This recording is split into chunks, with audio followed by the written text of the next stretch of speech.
The only sales I don't know what to sell you. I'm trying to think if there's anything I do need to buy for like anything, that would be worth buying on those sales, but you know how sometimes you think of it and then you are like, no. I'm pretty good at not. But hello everyone. Speakers? Um yeah, I definitely don't have speakers. Um that's not a thing I own. I'm sure my dad would be like you should have speakers for your TV, but my TV does fine and I don't notice it that much.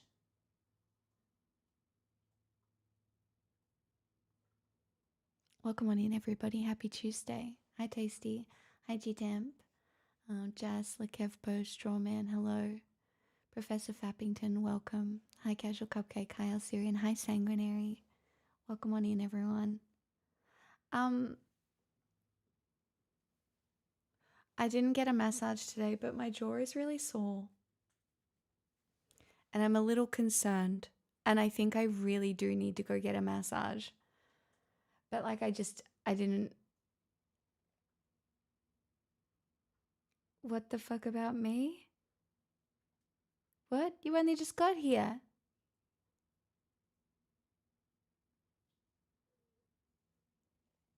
What? It's outrageously aggressive for 1 minute. Hi Thorny. Hi Koopa. Hi Punky. Welcome on in. Um,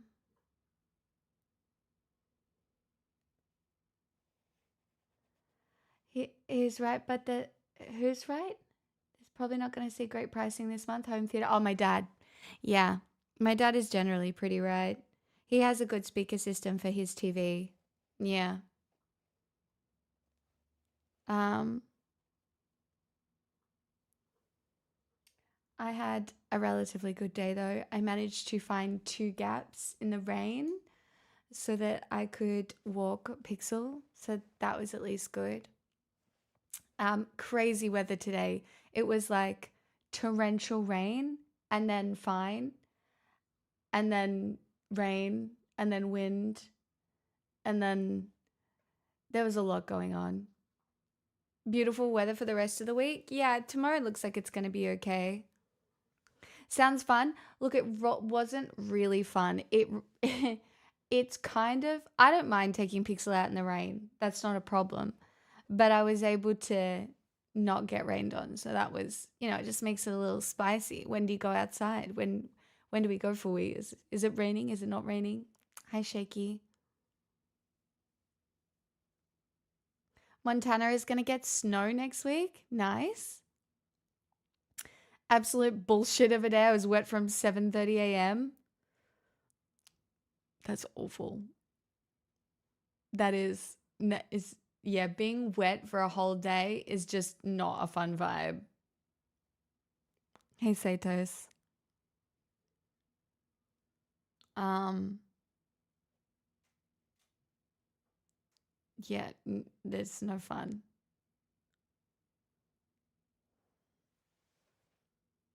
Yeah, I really made the mistake of not getting a massage today, but it was raining and I didn't want to leave the house. You know what? I'm going to cop the cold feet and I'm going to do this. Maybe that will help.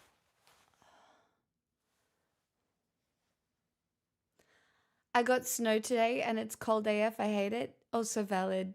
I mean, I don't mind the cold sometimes, but only if you can be warm, you know? That's the problem.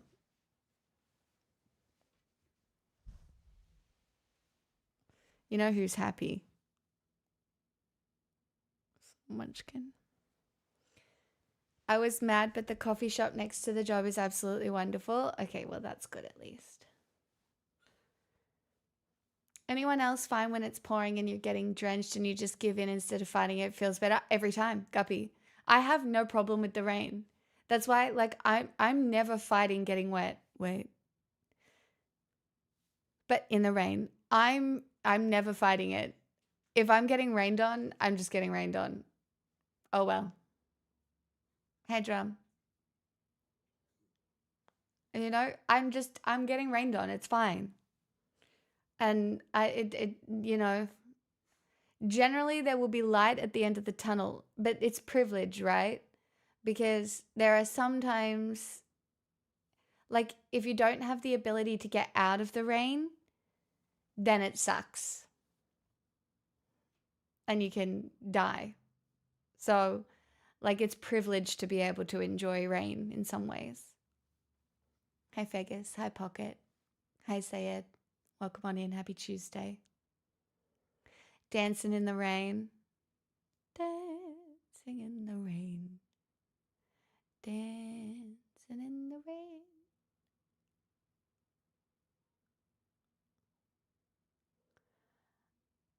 Well, that doesn't sound like a good start with your neighbor.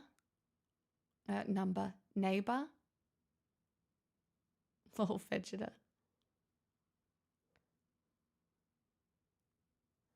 That party hardy. Very much. I woke up immediately annoyed. Not really. I looked at Discord this morning and Will said he didn't enjoy Frankenstein. I was so annoyed that I was like, I'm not dealing with this. And so I watched it because I was like, I'm not listening to other people's opinions about this until I've watched it. So I literally had to sit down and watch Frankenstein because I was annoyed by Will. Don't think you can't affect my day because you can. And I don't think it was meh. Maybe it wasn't perfect, but it certainly wasn't meh. And if you think it was meh, I don't think you understood the themes enough, in my opinion.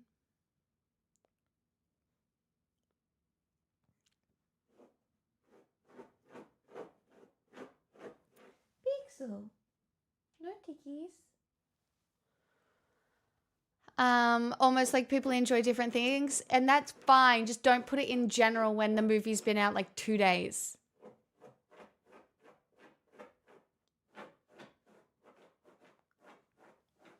Pixel.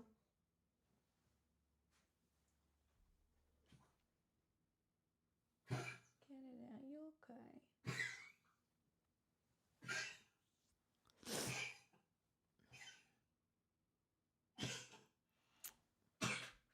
What fits thematically?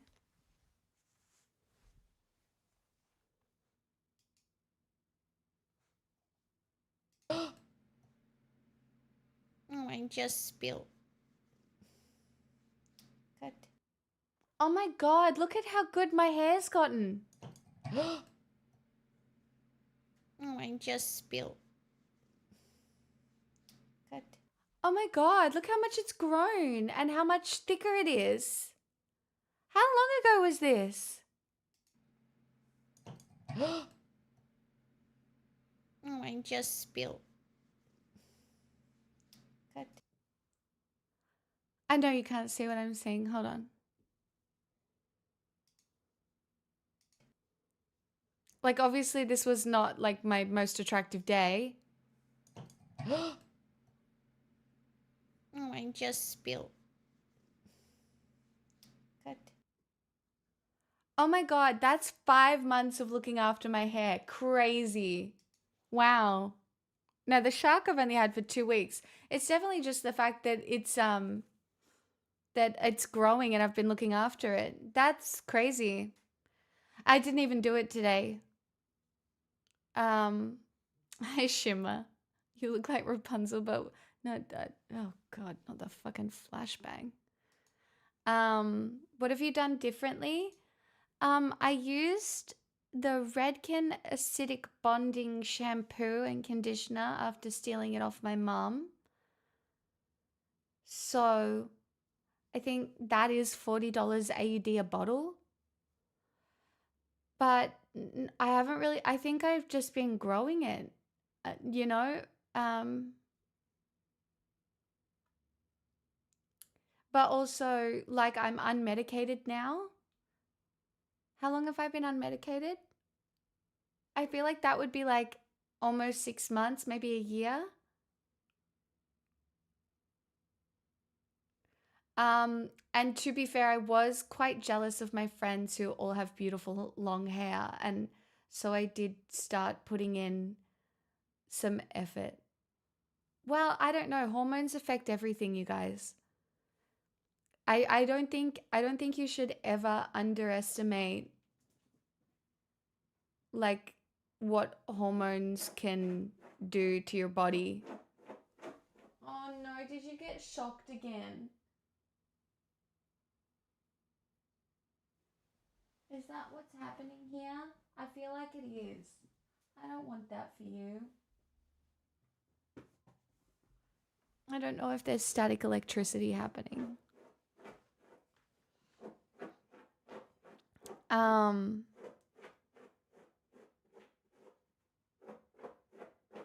it's okay. I tried to fix.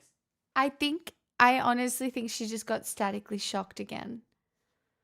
Not by me or on purpose, but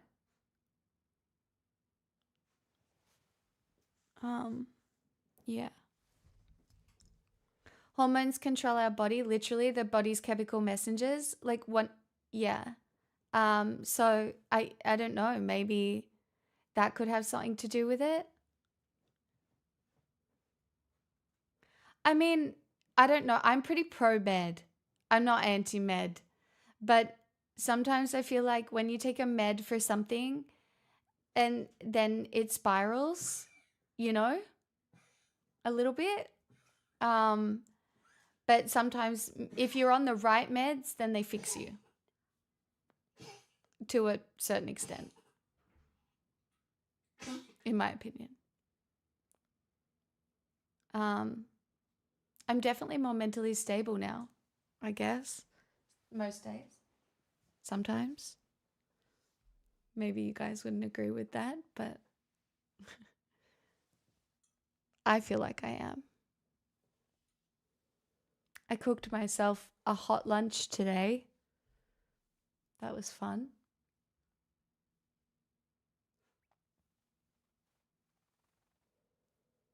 Always good when you have to add in some qualifiers. You always have to add qualifiers to every opinion you have. What'd you have? Well, I cooked salmon and butternut squash and rice, and I put chili oil over everything. I agree unconditionally.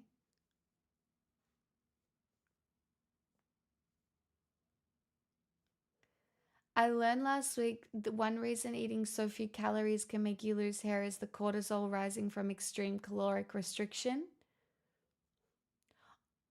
Oh my God, what if it's the fact that I'm just not eating gluten?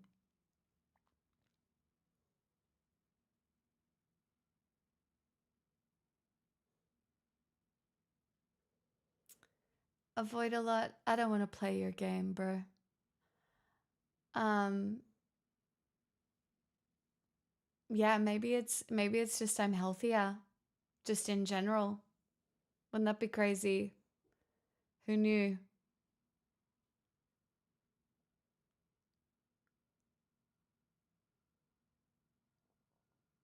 I do feel pretty good, but I am experiencing some pain today, and that worries me a little bit.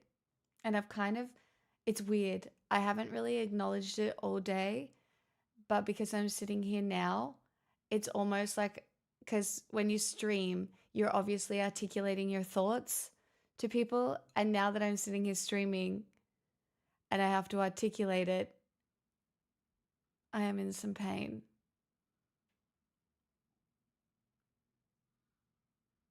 And I hate that for me. Everybody has to bully me tomorrow. I have to go get a massage on my neck. You all have to bully me.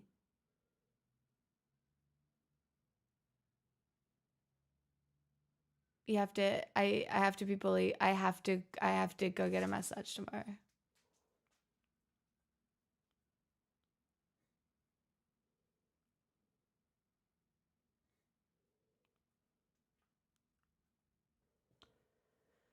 Hmm.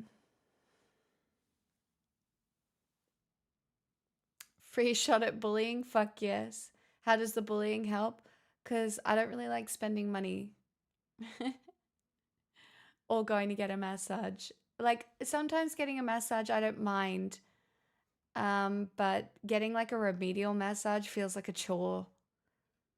Sometimes I think now, like it doesn't feel relaxing. It doesn't feel nice. It just, yeah. But I need one.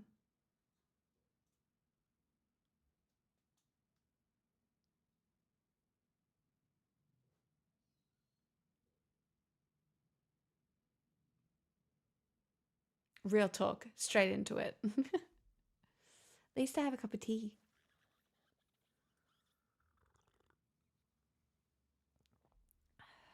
Isn't it cool how paying a person in your community to give you a massage costs a lot, but taking medication from a multinational company is very inexpensive?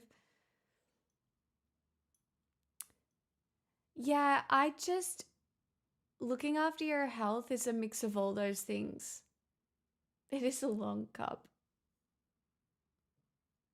My great auntie gifted me this cup, and she said she gifted it to me because it had such big finger holes, and that's very good because then your fingers didn't have to touch the It's cup. nice to see you again, and it is nice to hear of how you're doing.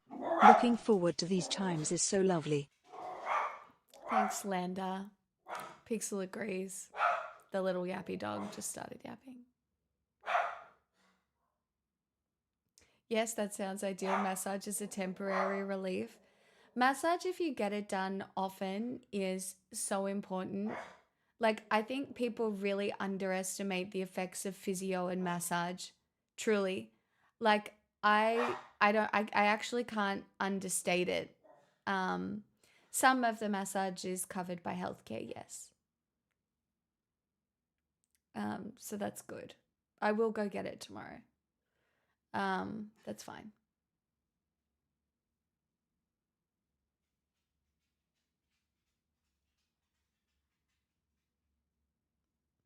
Also, I think Collision was speaking America wise guppy. Wait, massages can be covered by insurance here? Yeah, they are. We so yeah, my healthcare covers like $200 worth of massages, but you're only allowed to use a little bit on each one.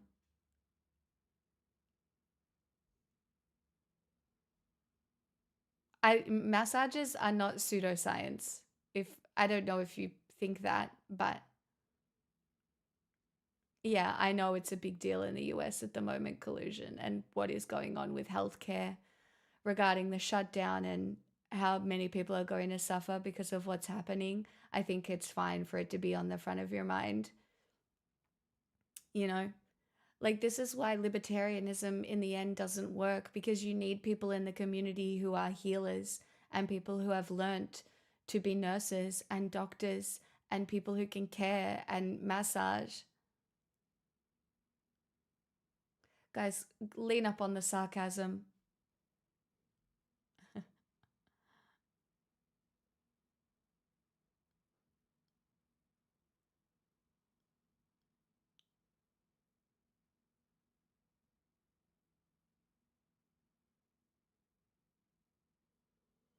Maybe I should ask, Professor. Depends. I'm not on like disability or anything, so I assume. Yeah, I mean insulin is a fucked example, obviously.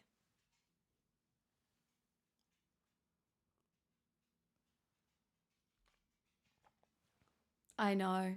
Actually, I know you guys shit on me for watching this show, Grey's Anatomy, but they addressed in last night's episode, they addressed ICE, rising cost of healthcare. Um, and they did it really well.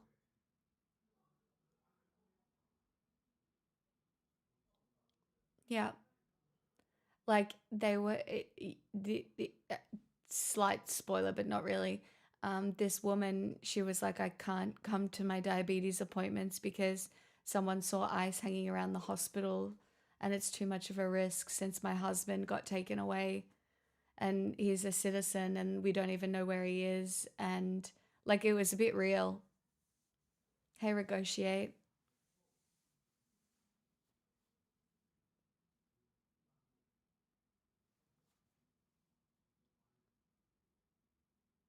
She's not on private, it's through the public system? I will have to ask.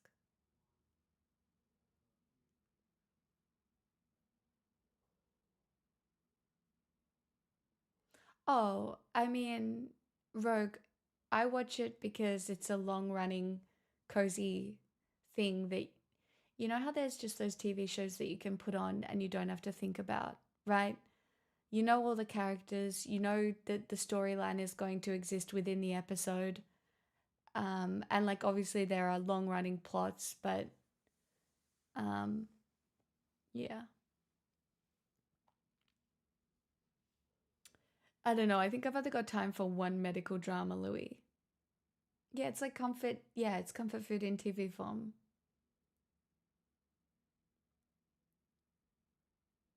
But yeah, they addressed like one season they straight up addressed COVID.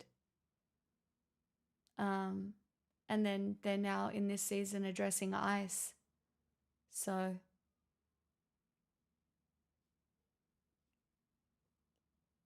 yeah.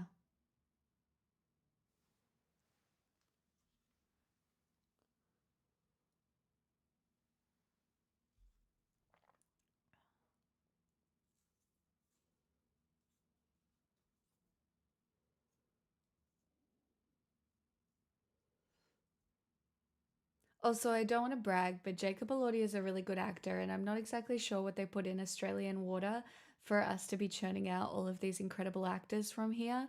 But like truly, um, I don't know. There's a really good handful of incredible Australian actors like Sarah Snook, Margot Robbie, Jacob Elordi. It's I don't know. It's impressive.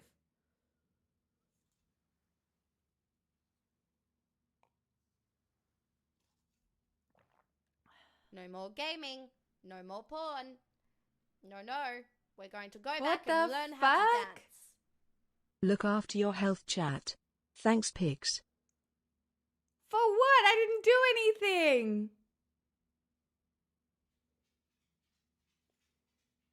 Pack it up. I'm going home. Wait, I'm already here. Robbie is good, but she's had some duds. Sure, but like you can't deny she's an incredible actress. Toni Collette, correct. Um, there's so many. By the way, if you do want to watch a really interesting mystery, um, the one that Sarah Snooks just released, called All Her Fault, 8 episodes, gripping. I was I was intrigued the whole time.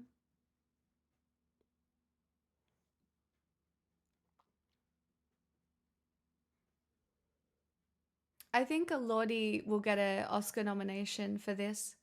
I was extremely impressed.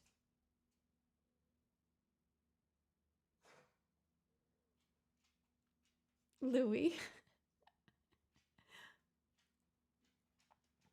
No, I have huge expectations, Mo. Don't have low expectations. Honestly, the music that is coming out from Charlie XCX, I don't think it's a faithful adaptation of Wuthering Heights, obviously. I actually think I have a theory. I have a theory about Wuthering Heights. I think it'll be okay. Like obviously, Emerald Fennel, Joe does, Joe has certain thoughts about Emerald Fennel, but I'm not too concerned.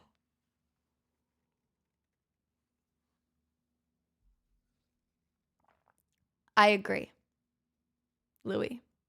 I agree with your theory.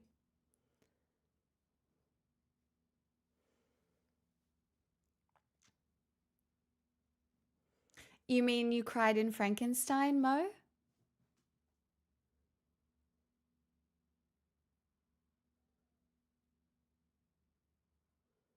Pluribus is good, from the maker of Breaking Bad, Better Call Saul. Yeah, that's been recommended to me, Arena, a couple of times now as well. I'm gonna wait for a few more episodes because that's how I like it. Yeah, I bawled my eyes out. I cried at the end. I, yeah.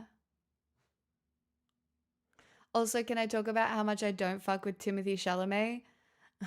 See, I used to really like Timothy Chalamet, and I do think that he's a good actor. But when he came out recently and he's like, "What's the point of living if you don't have children?" I was like, "Oh, that's disappointing." I really want to watch Begonia, and I'm sure it classifies as somewhat a horror.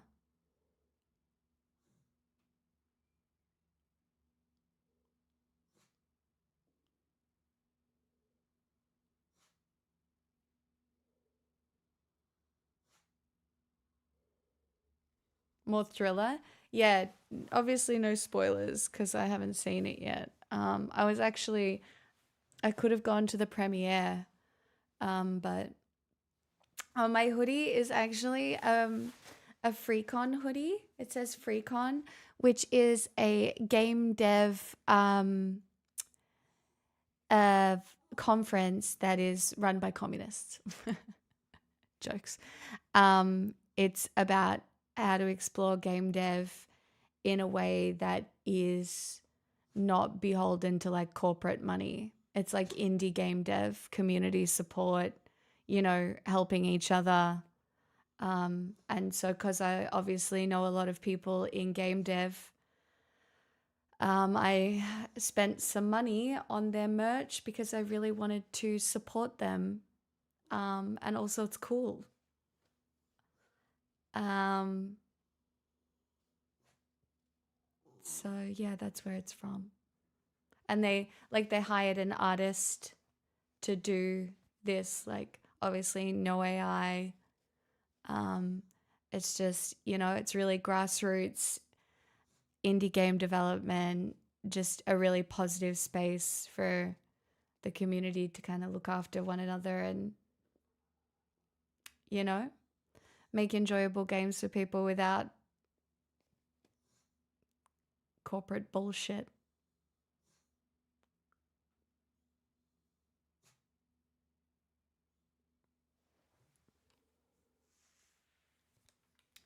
Yeah, he did say that. I look, I don't know if you guys saw the photos of Kris Jenner today on her 70th birthday where she looks better than I do. Um but I have conflicting thoughts because it certainly takes a specific kind of person to raise a family in that environment to two billionaires. Like obviously they were privileged to begin with, but there's a lifestyle there and a work ethic there that is it. I'm gonna say it was very foreign. It still is quite foreign to me. Now obviously they are ridiculously privileged and obnoxious and have committed harm, right?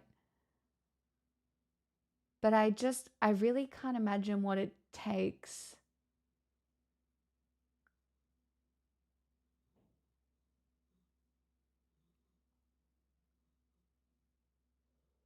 Do you know what I mean? What are you doing, babes?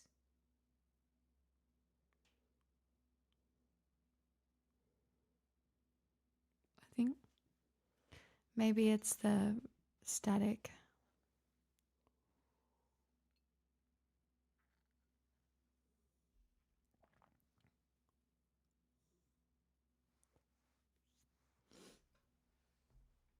Do you really want my blanket, or what's going on here?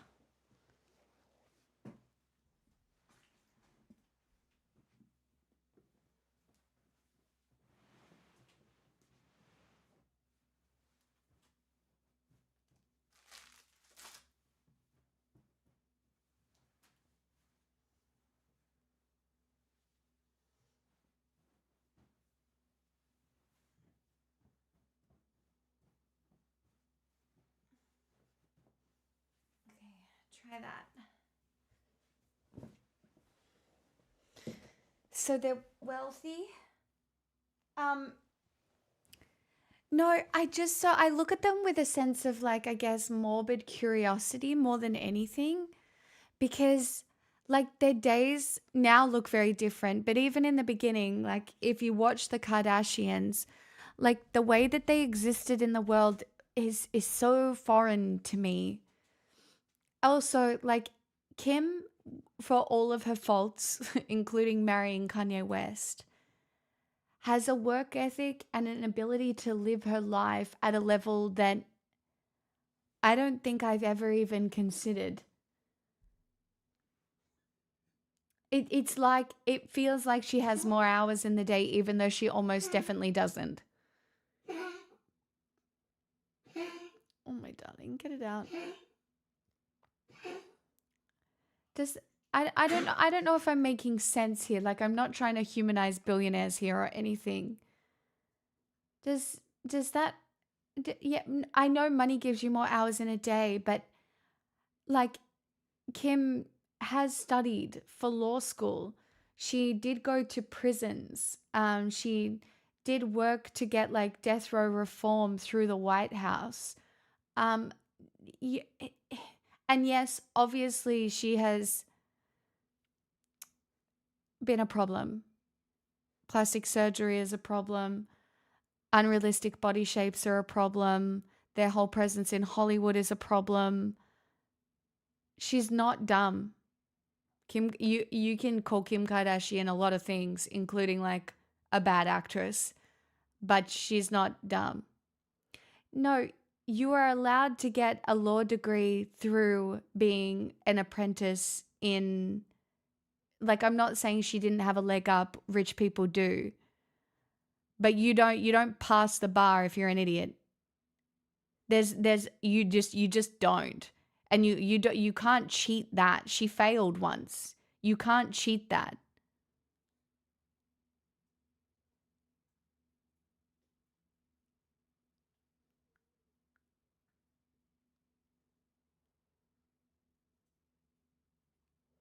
Like I'm not running pro Kardashian propaganda, by the way. I want to um what I'm trying to talk about on this Real Talk Tuesday is the different ways in which people live their lives. I find it interesting.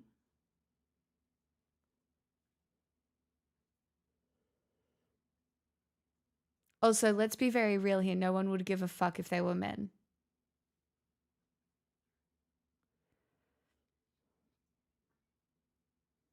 I think that's what I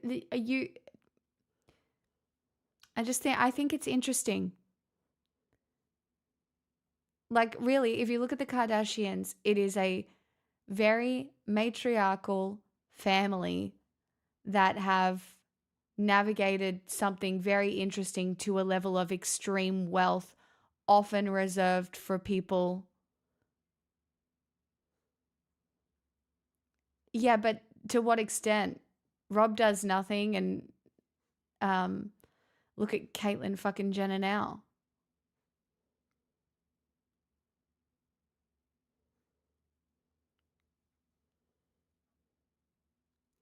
I don't think she's tried again since she failed, Will. Um,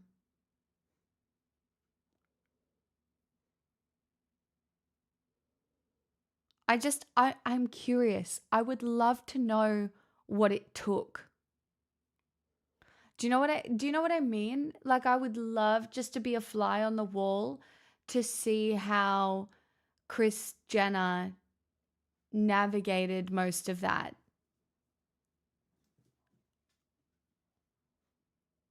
Oh no, I think she got shocked again.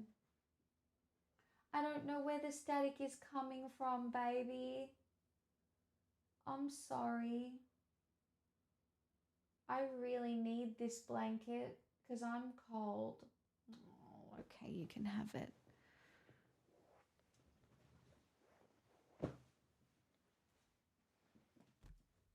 This is a full-blown house deposit, so... My month of knowing the answer to everything is Oh, now over. Macas, thank you I for the probably should have 43 done something with that months. knowledge. Oh well, Smixel shrug. Here's to another month of learning a little of that knowledge back. Smixel hype. I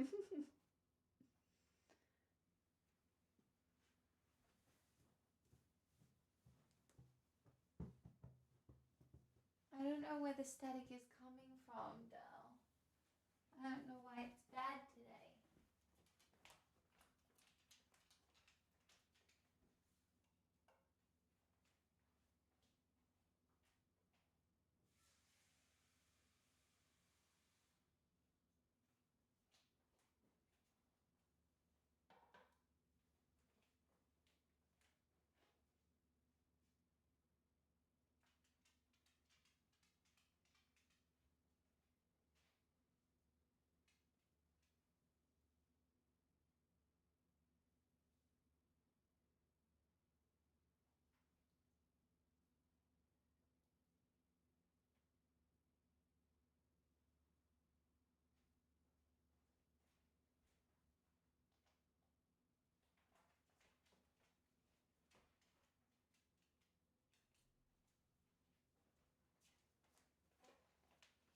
I don't know.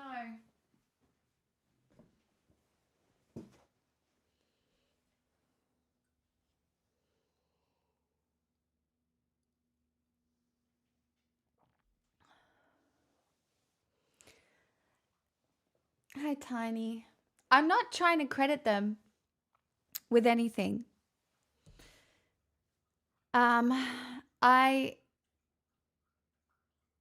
I want to know what goes on in their fucking brains.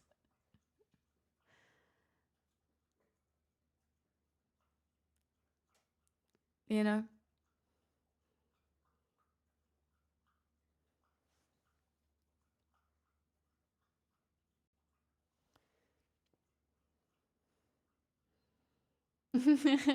Professor Fabbington. No, the reason they're not the median. No, the reason is because I don't. Guys, did you see what Kris Jenner looked like on her 70th birthday?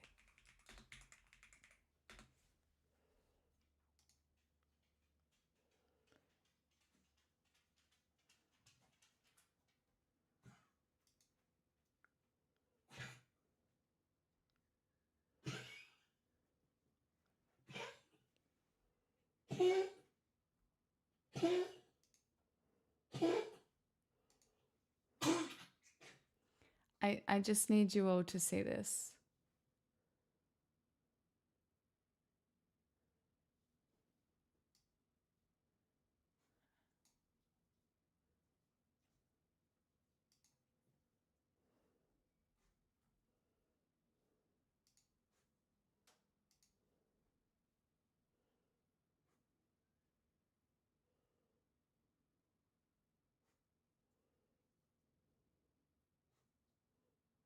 No, because I got more important things to be worried about.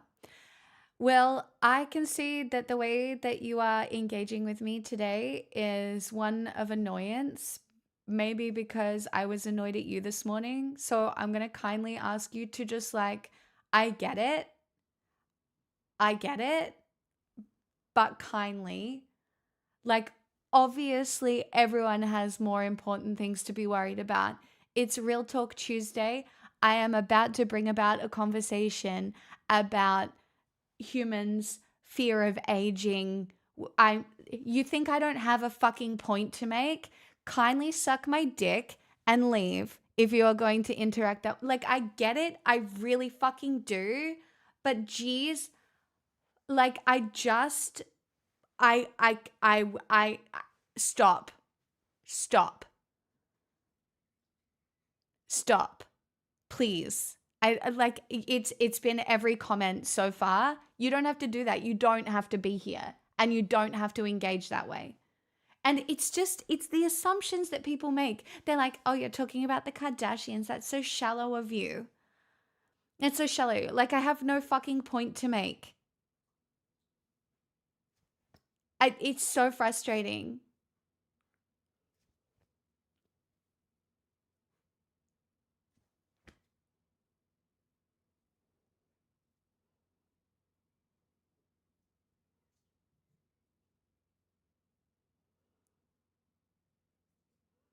If you think that the human obsession with trying not to age as a woman, if you don't think this is going to have resounding effects on like society in general, the way women perceive themselves aging, what men expect of women aging, like how that affects politics, what that means for politics. We can talk about Ozempic Core and what that means for politics right now. The fact that all the rich people got skinny before people started starving, curious, interesting, isn't it? It's so funny how a malnourished fucking proletariat can't fight back either because everybody's fighting for their fucking health because they're too skinny and they can't afford healthcare. Curious. Curious, isn't it? I just, like, you didn't think that there were any points I was going to make after bringing this up. I need a break.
I find it very frustrating when people don't realize that, like, pop culture is inherently intertwined with politics.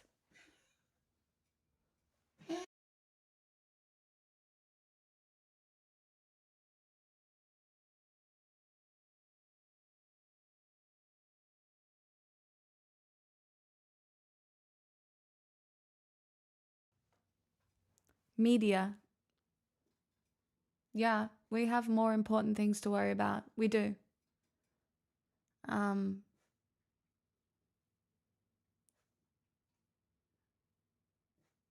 I'm in a really grumpy mood now. And I don't know how to pull myself out of it. I'm so fucking grumpy.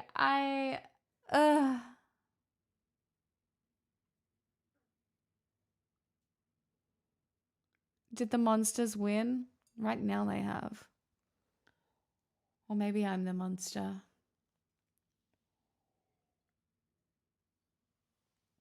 I don't care about celebrities. But if you think that a 70-year-old woman looking like this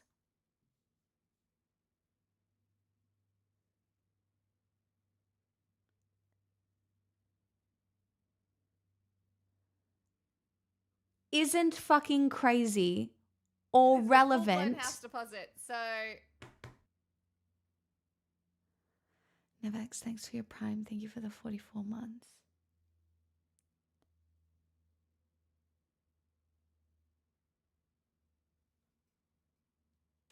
Want to argue about China for a bit? I don't even have anything to argue about China with today. Like, look at this photo. She looks younger than I do. She's 70 years old. It's not good genes. She's had a full-blown facelift and all sorts of things. We're talking like a lot of medical treatments, like a lot of things, right? Hundreds of thousands of dollars. Louis.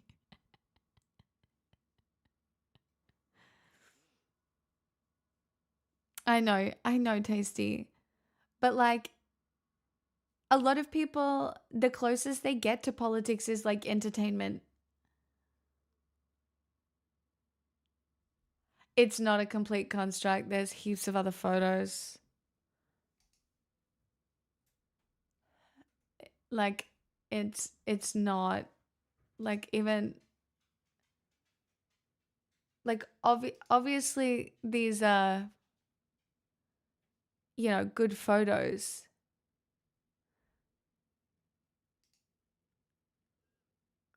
But like this is what she looked like, I think, before.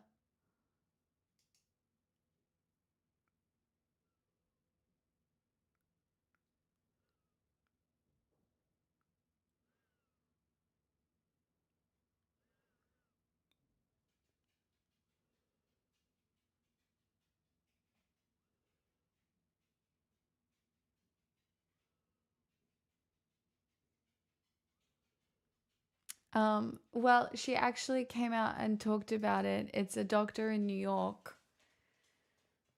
Um, it's a doctor in New York. I think the same one that did Lindsay Lohan. Um,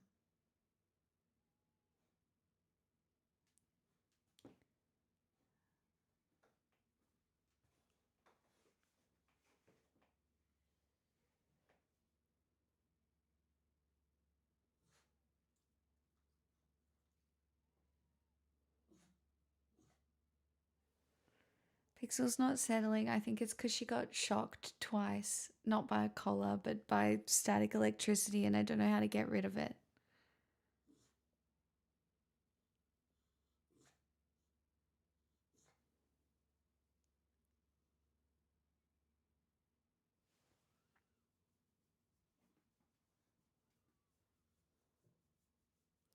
Moisture. You ground the object. Well, I think that's the problem. I don't think we're grounded.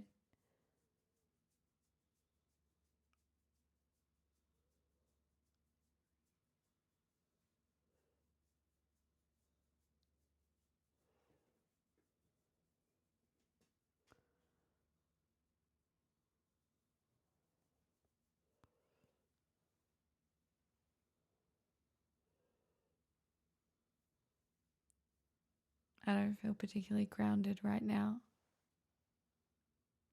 Yeah, it's terrible, Mo.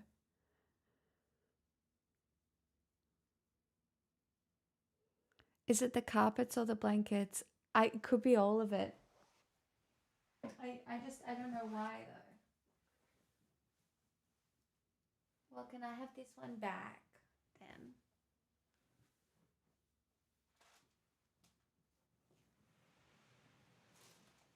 What if I put it over here?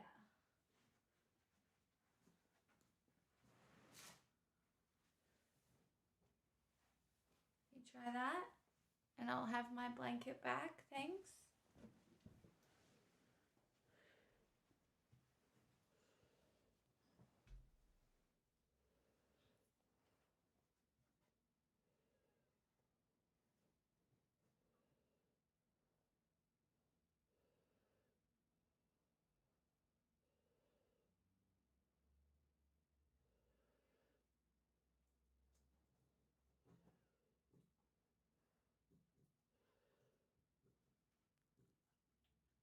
Oh, Professor Fappington, that would drive me insane. Okay, I think she's on her happy blanket now. Maybe that will be enough.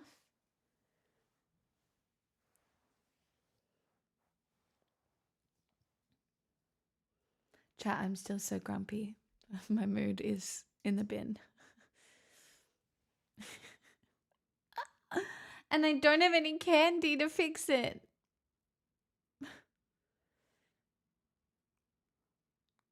Can I say how amusing it is they find you say Professor Fappington each time? Well, that's what his name used to be. And it's so much cooler than Professor FP, you know?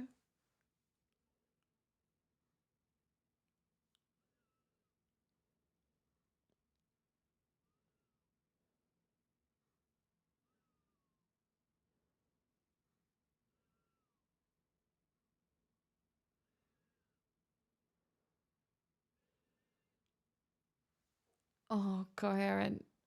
That sounds expensive.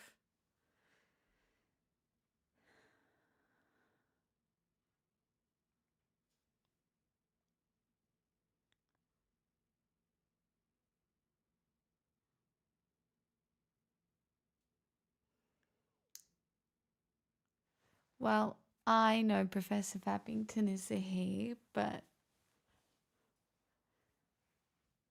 you're not wrong, I suppose. Have you tried grumpy crystals and store them in your room and they magically absorb all the grump with the healing powers? Also, maybe order a large.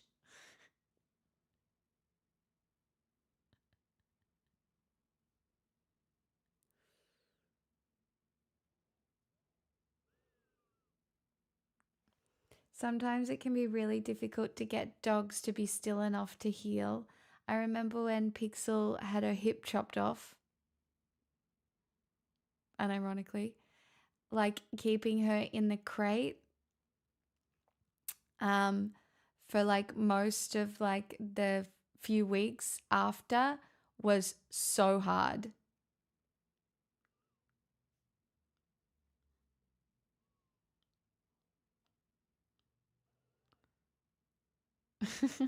Louis.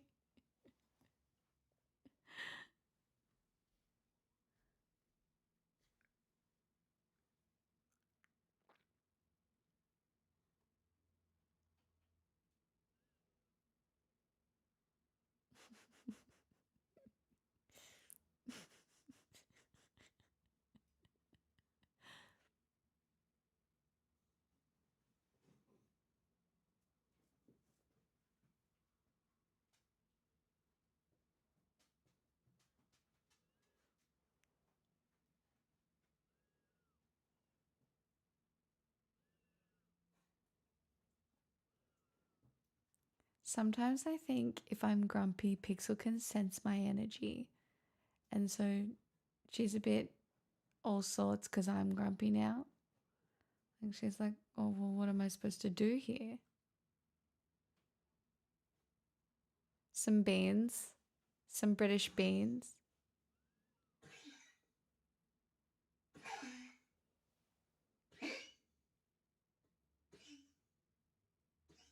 I just gave her a puffer, by the way, before stream. I think she's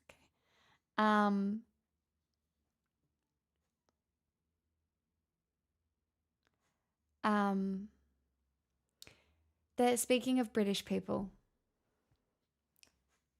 here's. Oh no, that I heard the static then. Hey, I heard the static then. I've got to find a way to get rid of it, guys.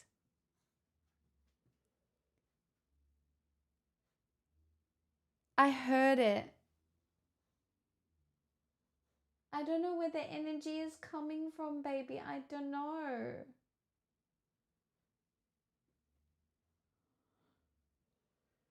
Do you want to sit up with me? We can do that for a little bit.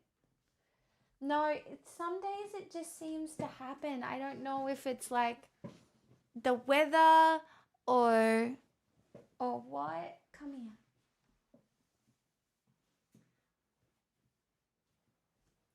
Like, I don't know if it's the weather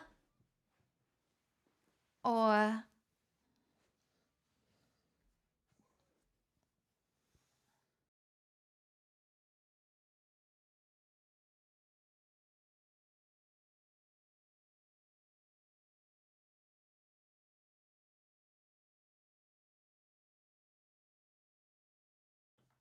I have a humidifier.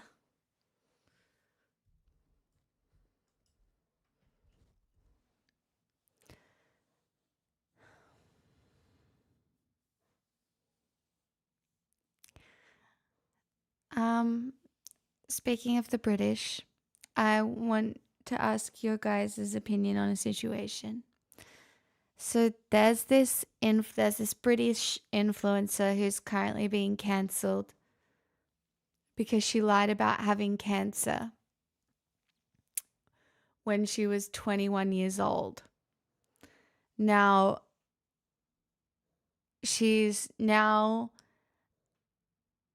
her name is Brittany, I think, Louis. And she's now a mother of twins, and she makes like British food content. And it like she makes British food content. And when she was 21, she told a lie to a friend. Her mental health was really bad, and I think she just lied. And then the lie got bigger, and then one of her friends made a GoFundMe, and there were 2 donations before she cancelled it. She got RJ. Thank you for the 58 months. I have Sneaky Teeth too. Thank you so much. She got done for fraud at 21. She ended up moving away from her family and turning her life around. And now the British tabloids have gone and basically decided to run the story and cancel her. And she released a video today basically apologizing, said she deeply regrets it, that she has tried to move forward and be better and blah, blah, blah, blah, blah. The reaction is so interesting to me. Some people are like, let her move forward.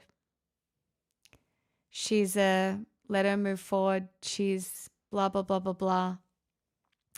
But there's a lot of people who are like, no, lying at any stage about cancer is wrong, which, I mean, it kind of is.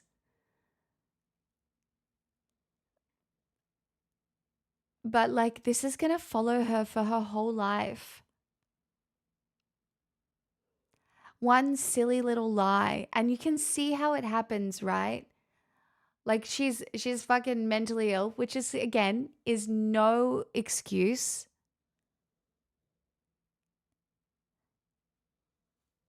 But I look at the public and I only ever think of that episode of Black Mirror with the bees. How the bees actually like go and kill the person who's the most cancelled on the internet of the day. How old is she now? I mean, 30, I think. She's got baby twins and a husband, and she just makes. I've shown you her content where like she makes British food. Yeah, she's getting cancelled for something that happened nine fucking. I mean, let me hold on. I'll look it up.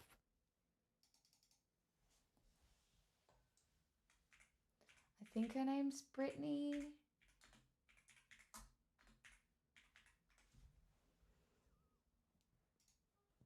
Oh God. Baby, I'm so sorry. Oh, you fell off. That's so scary. I'm sorry.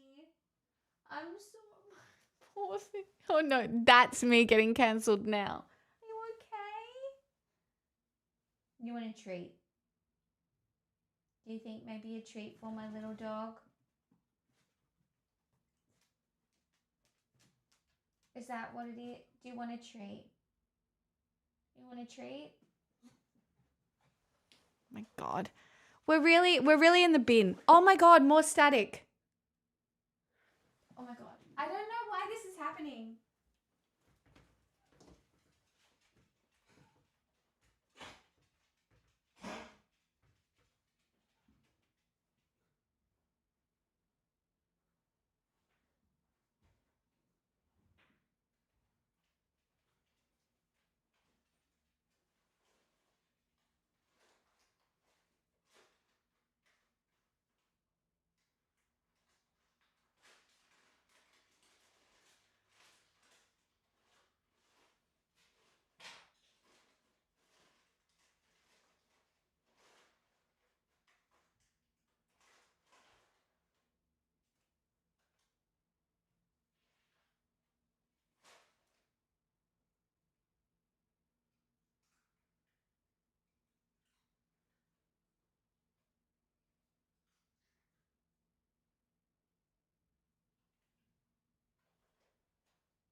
I don't know what is and isn't grounded.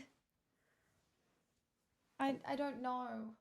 I feel like it's my neighbors. I feel like it's got to be something my neighbors run, or I don't do anything different.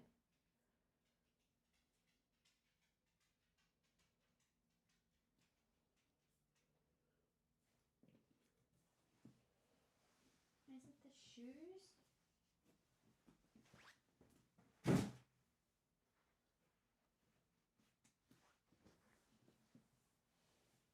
I don't know.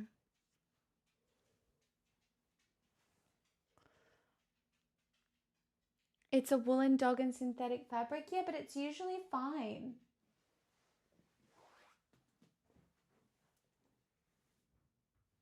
She loves it, usually.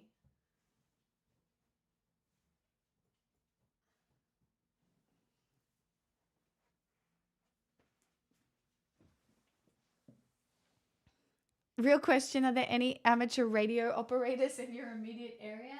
I mean, I don't know. Oh, chat. Sorry, I'm so like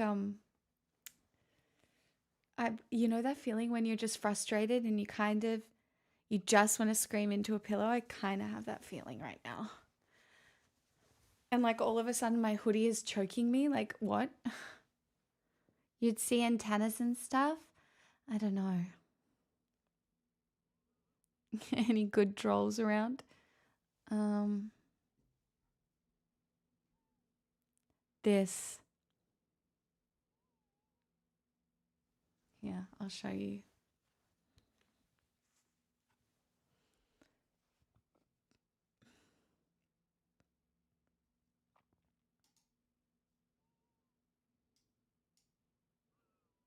I hate showing you this on the sun, but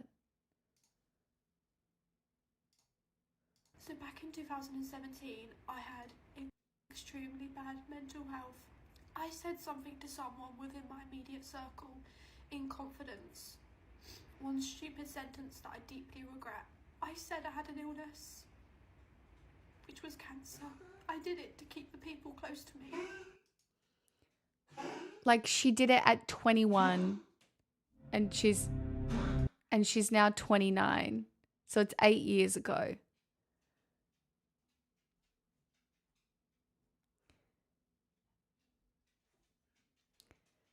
She explained that in 2017 she'd been suffering from extremely bad mental health and was depressed and suicidal and confused. The mum of two revealed she lost her partner and her job and that lots of things that led to me being mentally ill. And like, so she's apologized. She says she deeply regrets it, right? And the public response is brutal. Like, it's so brutal. I just imagine something you said at 21, like being cancelled for something you said at 21. Guys, in video games, I was like, the people I were playing video games with referred to us losing as like, oh my God, we're getting R-worded. And even then, I said that not knowing any better. Like, it of course it's a shitty thing to do. Like, and just the way the internet just grabs onto it and is so, it's not that bad. Like, it's not like she was running a long time scam like that other Australian woman who pretended to have cancer and then wrote a book and all of that. Like, do you know what I mean? She got 2 donations on a GoFundMe. And she got formally charged for fraud and done it. I just, the internet is so incredibly cruel. And I just think, I don't know. It just feels so wrong. Even still, I tried finding small male streamers on Twitch and it's legit a challenge to find one with less than 15 viewers who didn't say a rape joke within 10 minutes. And they were playing Pokemon. I mean, I was scrolling for a little bit today and I came across the live stream of Big Brother Australia. And this guy was like, yeah, but women aren't the same as men, right? And he's speaking to these 2 other guys at the table. And they're like, because, you know, and he was going on about men in sports and then women in sports. And you know exactly where it was going. And then Big Brother Australia muted it.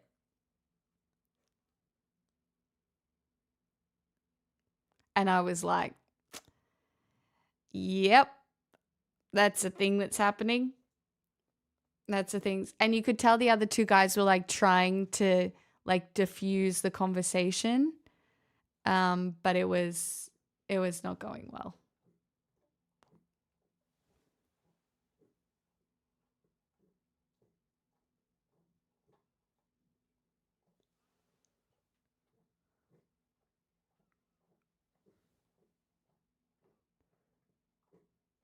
Pixel. Pixel, do you need to go outside and do a wee? Is that what it is? I took her out just before stream, but maybe she I'm losing my mind tonight, sorry. I'm going to take her out and just see. It seems unlikely. Yeah, but then he dropped her. Stop! Stop! I blame chat, by the way. I blame chat for this whole situation.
Do you think it could be because I use the oven? I just thought about it. Do you think that the static could be because I used the oven today? Maybe?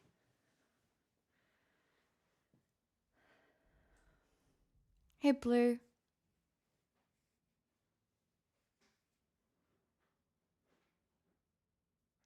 Pixel. That would dry the air out. It's an electric oven, I think.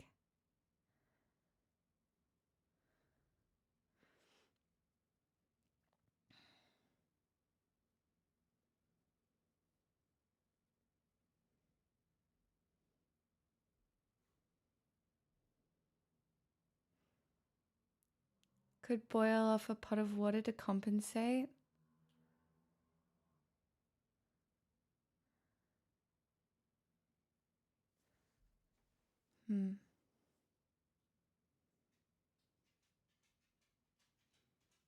I don't have a tub. We'll see how we go now.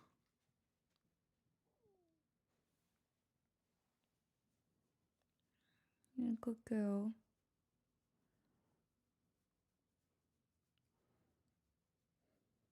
Sorry about the static. Maybe it'll be gone now.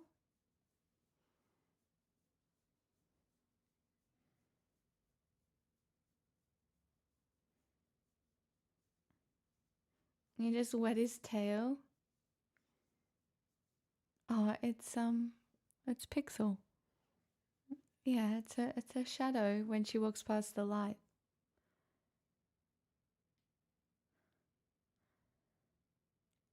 I turned the humidifier on, so it might take a little bit of time, but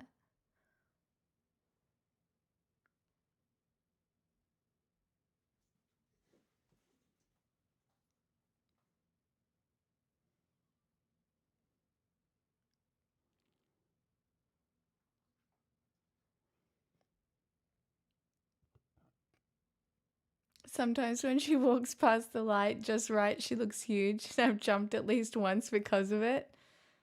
Yeah, this is my own little horror stream. No, this is a horror stream because I haven't done a good job so far. Extenuating circumstances, but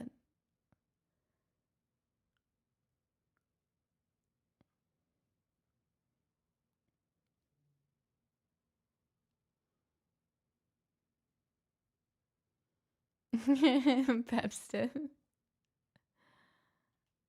The Pix Nosferatu horror shadow. Yeah, I'm a real horror streamer.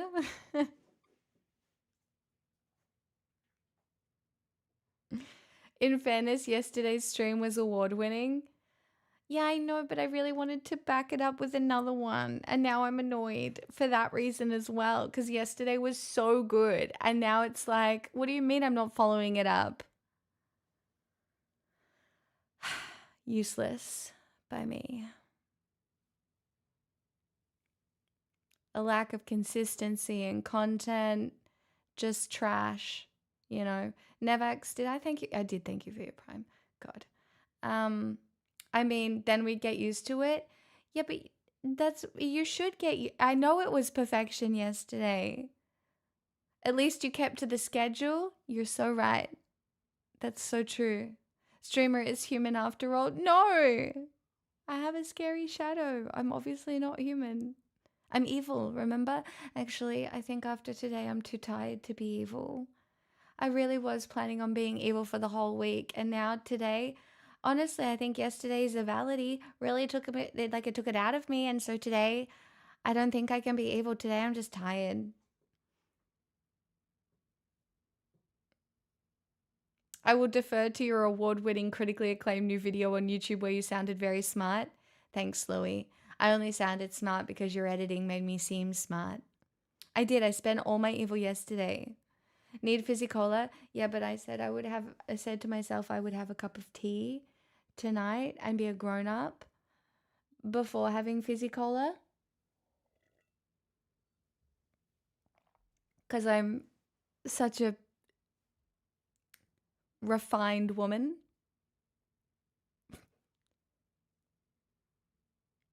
Oh, you made emote options for the lasso dance? Let me have a look.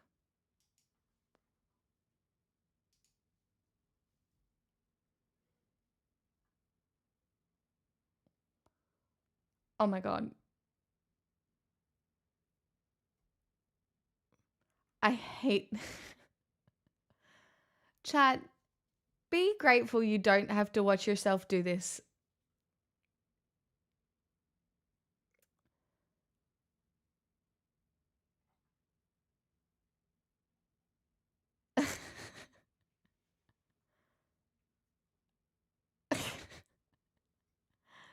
Can we see?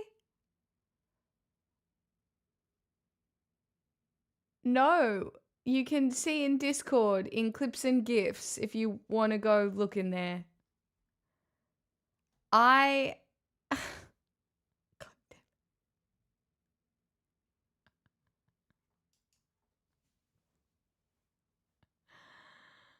Oh, fuck. I did, Alcerian. I haven't had a chance to play in the last little while. I would really like to. I don't think I'll have any time until Thursday, to maybe play some Dota this week. Hi, Flygoo. I don't think I've done any work today. I've been useless. I'm really letting down women in general today by only projecting uselessness.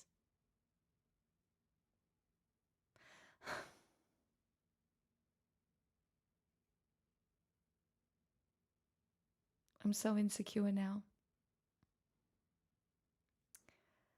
Gonna have to find a man to fix me.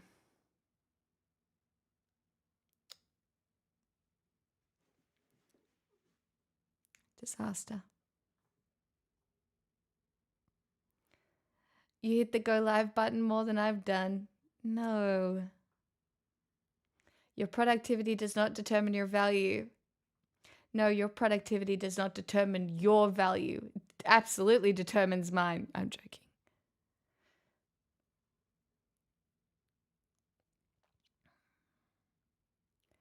Evan, you're sad too? Why? Louis, all the men are out of stock. Evil seems like exhausting work. I know, but wouldn't it be so much fun?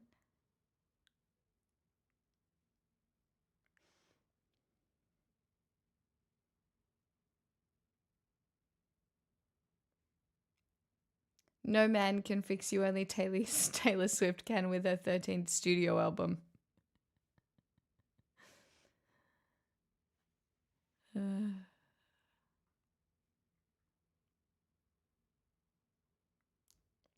Yeah, I need you all to write me a script so I don't have to do any thinking. Proof that leftist women are destroying Western civilization. I know I take that responsibility very seriously. Like, I wake up in the morning and I'm like, how will I destroy Western civilization today? That's the first thing I think about when I wake up.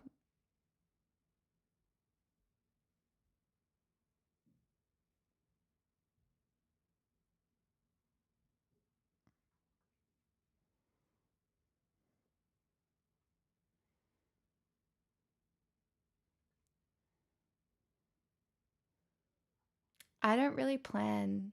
I mean, generally I have a loose plan for stream when I sit down. Like, I have topics in mind and I've generally done I've read a lot of news and I've gauged my opinions for the day, but then I kind of let it flow. It only really annoys me when I come up with something I think is like a really deep conversation for stream from perhaps maybe like a pop culture reference, and the immediate assumption is that I'm shallow and don't think about anything important, even though maybe you've subscribed to me for years and would know that that isn't the case if you actually thought highly of me or respected me at all. But some days it doesn't work that way. And that's okay. Some days we have to go back to just assuming I'm really shallow.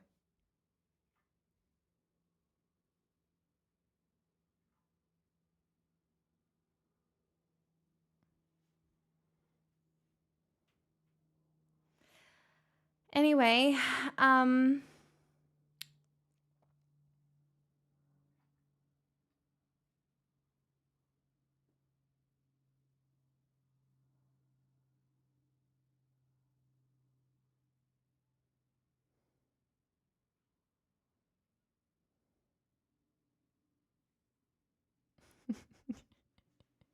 lol, exploding milk fan. Today I'm destroying Western civilization by being straight while wearing a pink shirt and speaking in an uwu voice every time I walk by my pet. Damn, you lost your masculinity a long time ago, didn't you? There's no saving you. Mm-mm. That's so weak.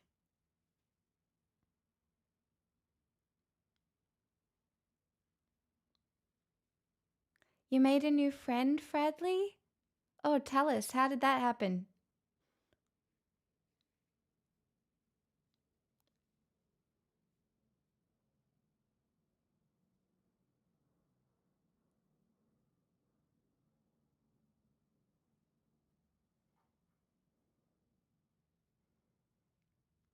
Seems kind of shallow to be talking about just friends.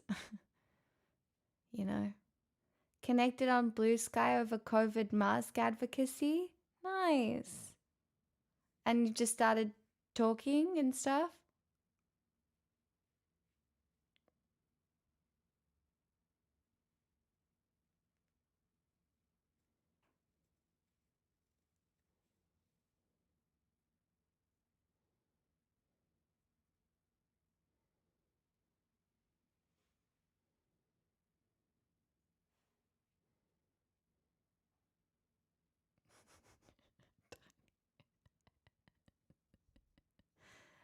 The forbidden channel. My forbidden muted channel that I can't look at.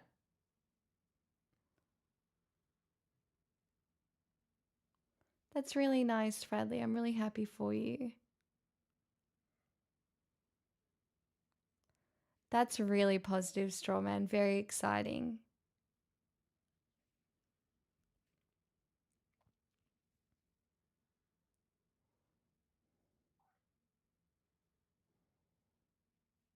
Does anybody else have good news they'd like to share? Louie, that's not the good news I asked for. But why do you want to die? Do you want to talk about it?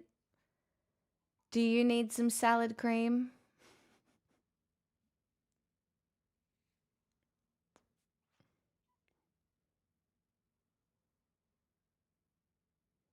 I finally found where I put my keys.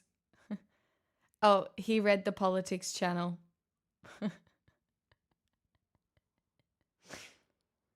I won the Marvel Snap World Championship a couple days ago. Hell yeah, impressive.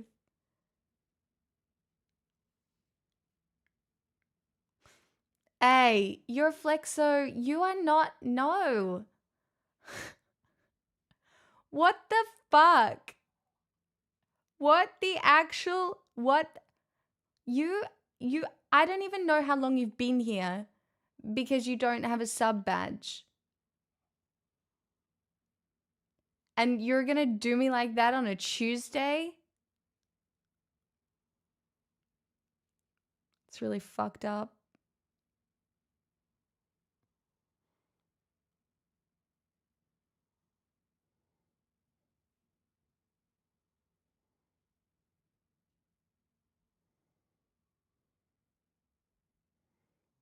Oh wow, that looks really good, Strawman. Said nothing about who and when. Yeah, well, everybody knows who and when you were talking about.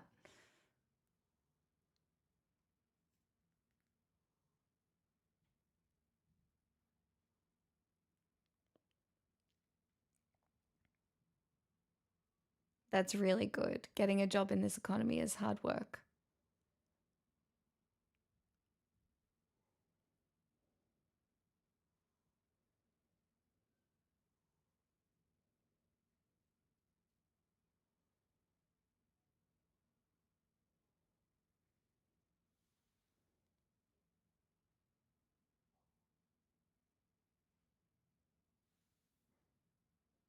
Pixels out like a light. How are you, Pix? Do you have any good news? Yeah, I watched Frankenstein today and I enjoyed it a lot. It made me cry. And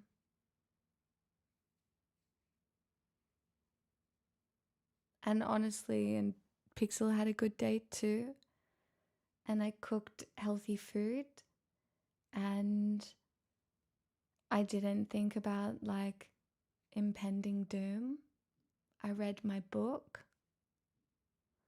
So what was the tweet about monsters today? I was just thinking about it. Like we're on a real monster core kind of era, you know, between Nosferatu and now Frankenstein.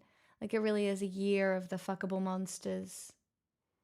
I haven't given Pluribus a shot because there's not enough episodes yet, Simon Moose, but I will.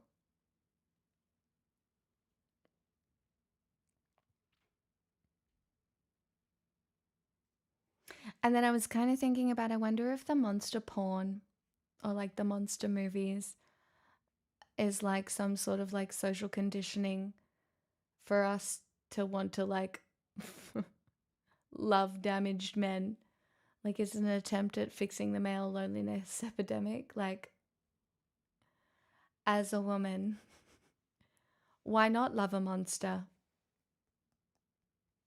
Do you know what I mean? Which I'm sure that is definitely me overthinking. This is a full-blown house deposit, so... Did someone say damaged man? PogChamp. I know, I do my part. Thank you for the 58 months. Was that a self-report? No, I just think about these things as I'm watching it. You're approaching Catworld Peas. We're stuck here forever. Unfortunately... Did you do that because I called you out? It's the end of the road. Or because for you called anybody me who's out and you already feel found themselves guilty? in here. You brought up Bingate. And now you've given me guilt money. I'll take it. Thank you. I forgive you. Based on your free will Guys, subscription. it's not a Okay, cult. yeah, it's definitely guilt money. You can't just tell everybody it's a cult when they first come in. Thank you. Scare them off. It's a community, guys. Community. Keep it. You're my new keep favorite it chatter. casual. Fuck. Who wants to be guilted next? Tonight's manipulation strategy, guilting chat. What's the sweater logo? Your mom? I'm joking. This sweater is it's merch. It's merch from my friends. They run a anti-capitalist game dev conference, and this is their merch because I wanted to support them. And obviously a lot of them are into metal, but it's like, yeah, it's like an indie game dev conference. And I wanted to give them some money. And also it's a cool hoodie. So.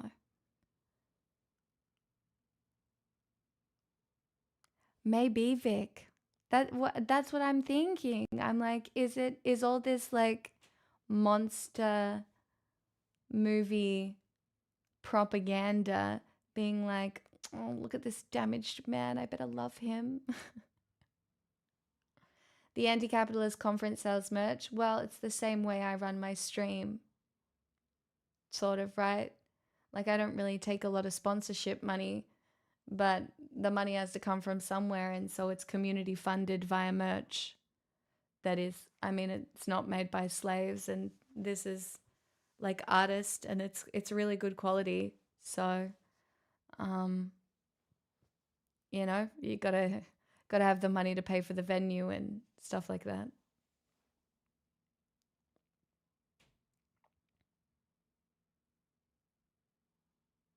Nah, I'm not gonna sell you merch. You don't want merch, chat. This is a full-blown house deposit, so... Not shaving. No Kim is, volcano. thank you for the TV. 64 months. I hope so, Trya. I want a giant lick emote. No, you don't. I want a friendship bracelet. I've been campaigning for the robe for years, no luck. I'm sorry. What do you want from me? Be Goodish merch sells itself. I don't want to. What if I would only want to sell you something high quality, and I don't know.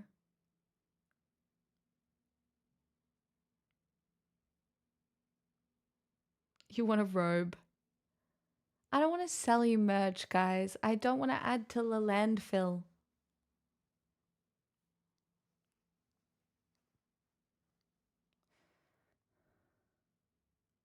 If you did like a legally distinct not Stargate pin, I would put it on my bag.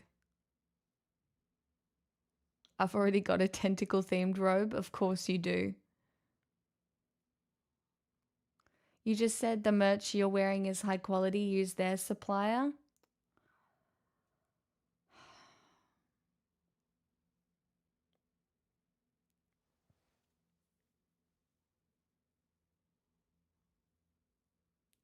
Do you guys actually want merch? Really?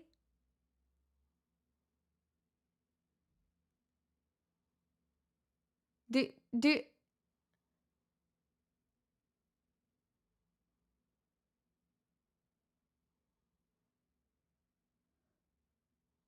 You could search the world and never find such good goop.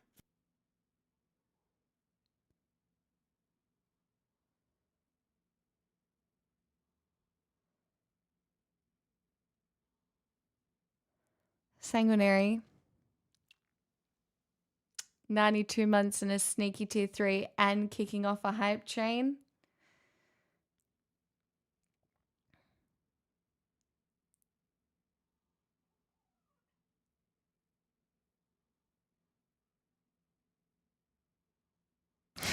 Louis.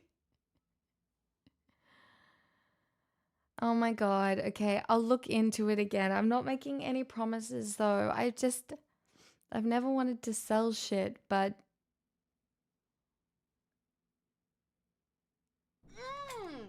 Boy!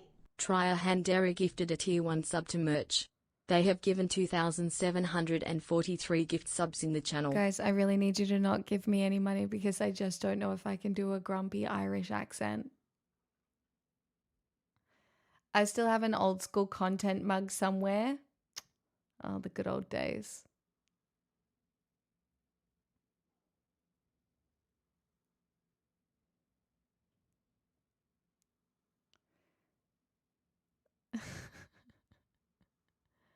I'm not putting any of those emotes on merch. You don't want them. You don't want them. Louis!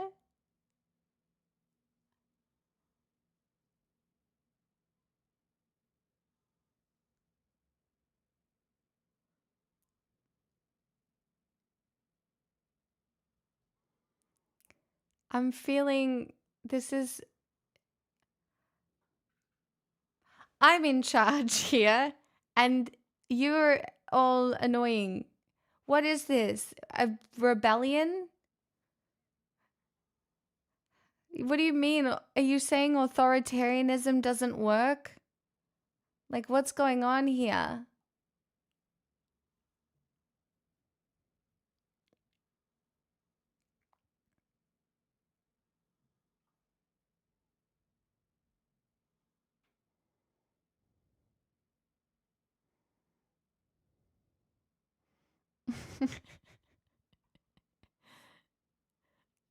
Pixel Smixel Diva Cup and health sex positive accessories.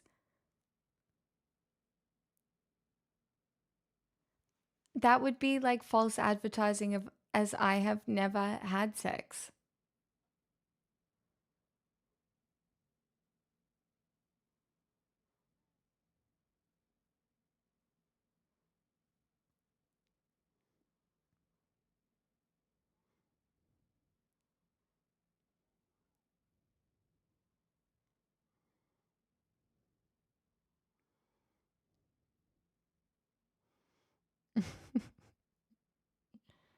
Indulgences for your white male guilt?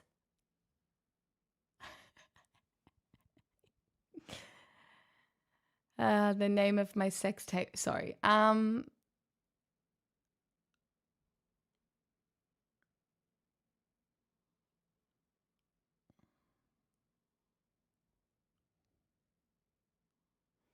It's not advertising, it's advocating. Couldn't you get that picture of a potato printed on a shirt? Chat, you all say you want this and you don't want it.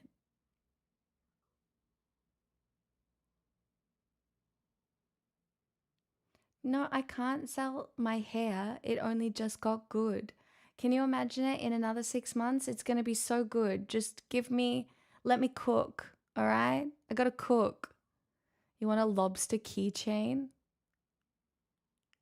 You want branded muffins? You want a sad cupcake clothing pin? What? To be like, look, sad muffin.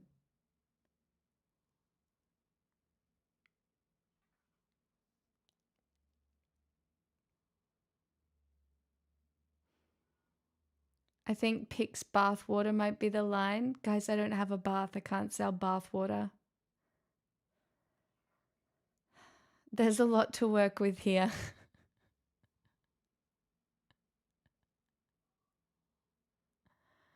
A sad muffin plushie would go hard.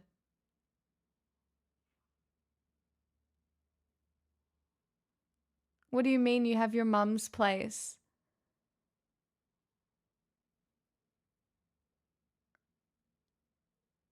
Do have my mum's place. I guess I could technically sell bathwater.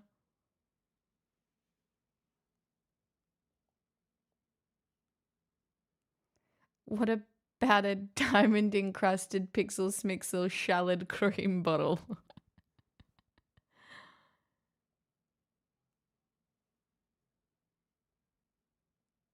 I've never seen this many bad ideas in one place before. It's fascinating.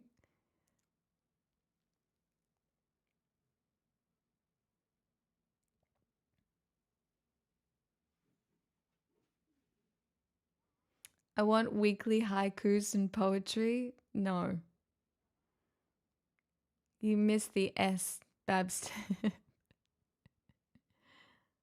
Tasty just doesn't understand consumerism. Do you know what's crazy? Tasty understands consumerism probably more than anybody in this chat.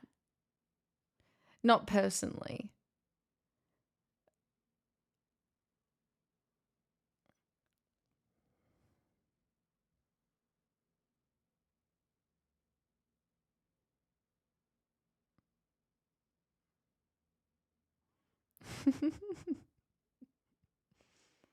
You could cry on muffins and then use the carbon from them to make diamonds. Genius.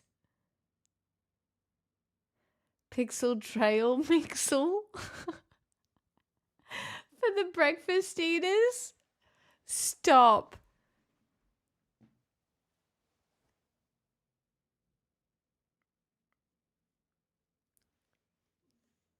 For the chatter on the go?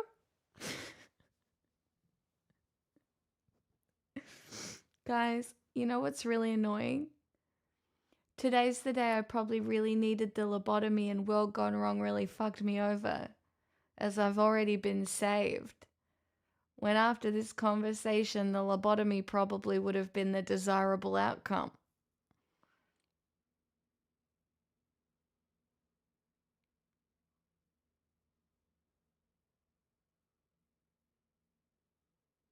Step on some burnt toast and salad as a carbon footprint. Louis, stop inflicting your gay agenda on me. Pixel smixel poppers.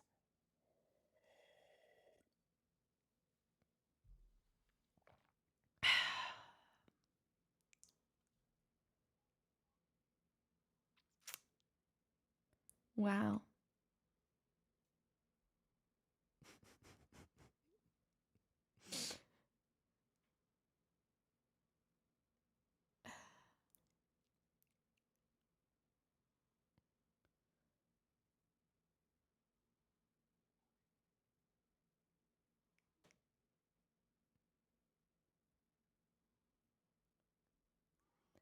You want me to launch a brand?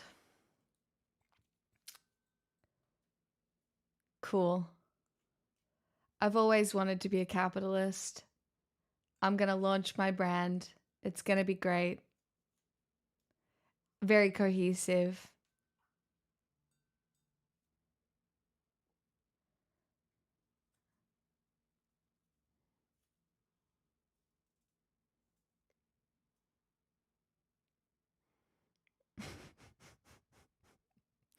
Change the system from within.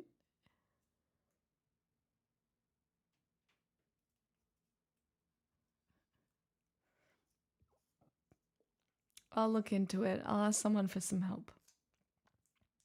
No guarantees.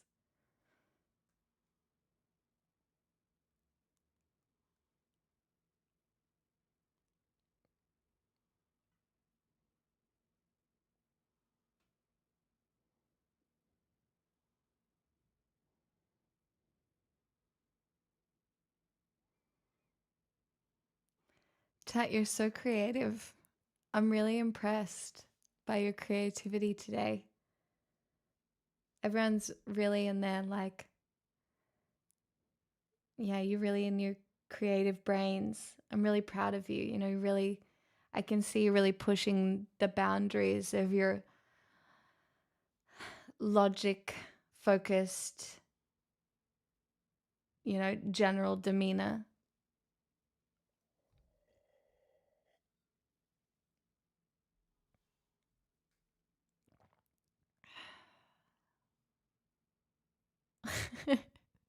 Straw man. Of a sun. I'd actually wear a Be Goodish neon sign font hoodie, but shipping can't be a small fortune.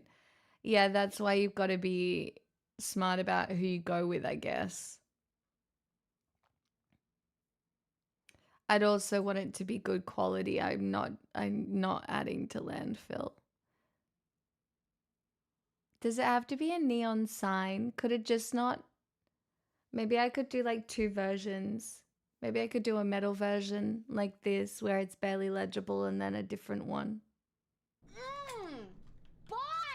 An anonymous user gifted a tier 1 sub to Merch Life. Lol.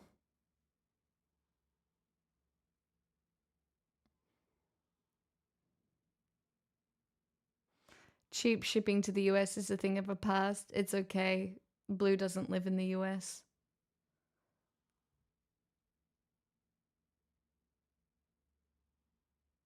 Probably not, Babster.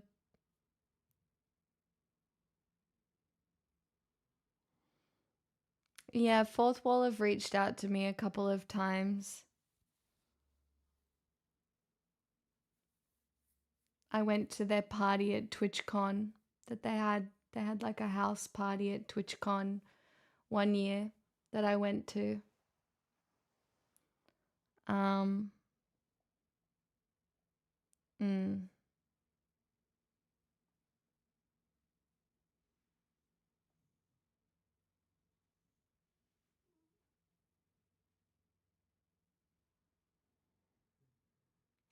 You have 6 mugs and 2 hoodies. How do you find the hoodies?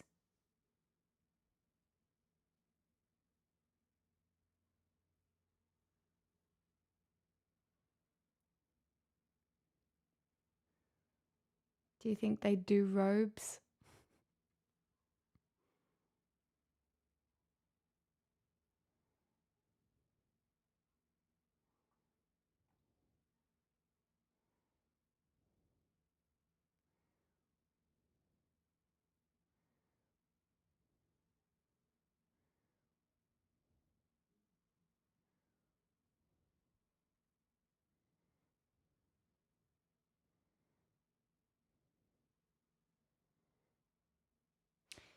I think there's a chance I know someone. Maybe I could set up my own business. Maybe I'll become a business owner. And then I'll get my castle. I could be like the new Udi or something, but different.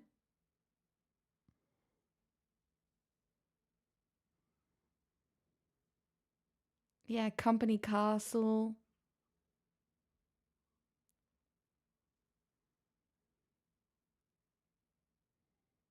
I want a pixel plushie that says fine when you press it.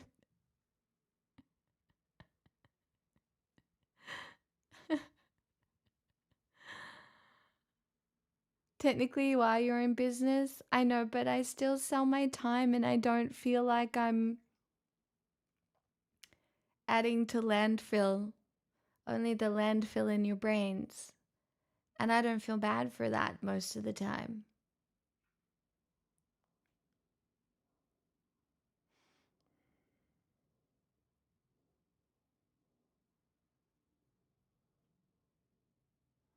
I'm not looking for passive income. Chat are trying to make me make merch.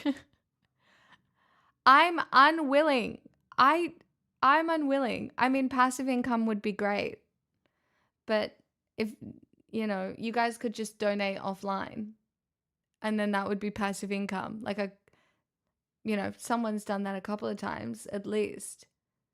Thanks.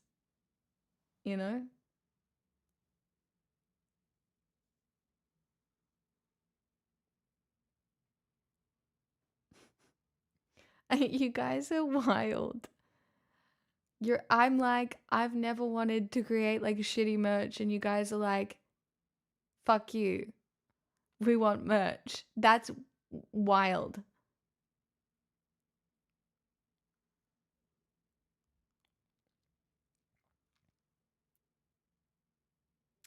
That'd be fun, Jaeger. I agree. Obviously, I deserve a lavish lifestyle.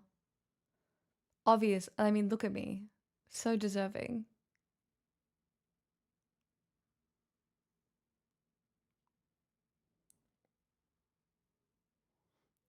Tiny.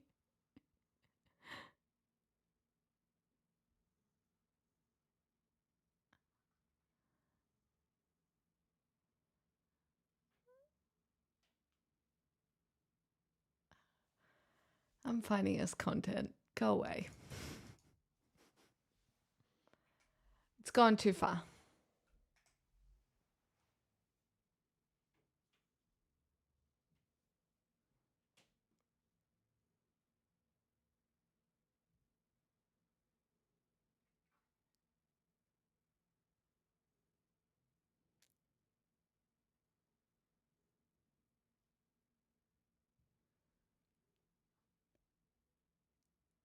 Chat, what about if on the off chance I'm not here on Thursday, we do Max? I need a treat. Okay? I I need a treat.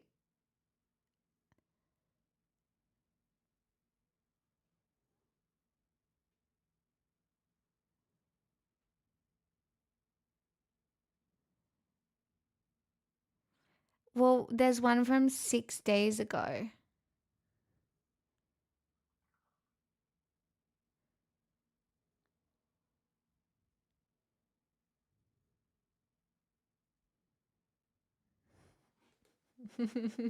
Tasty.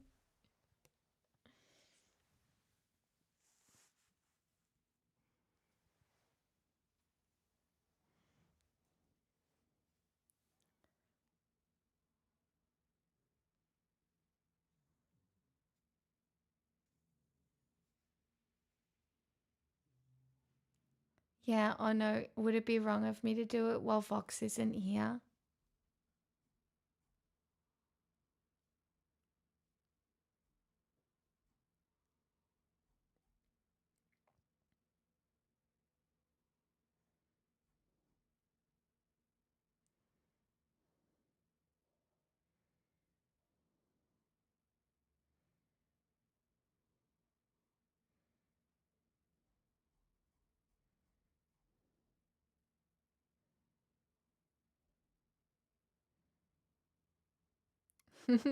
Tasty, I love that. Let me have a look.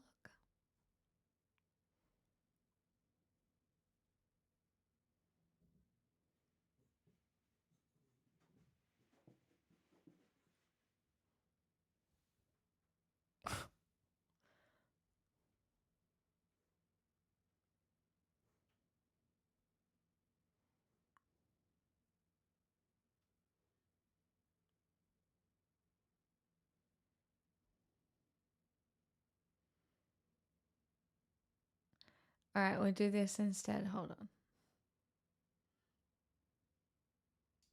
Gravy pops up in recipe books from the 18th century constantly.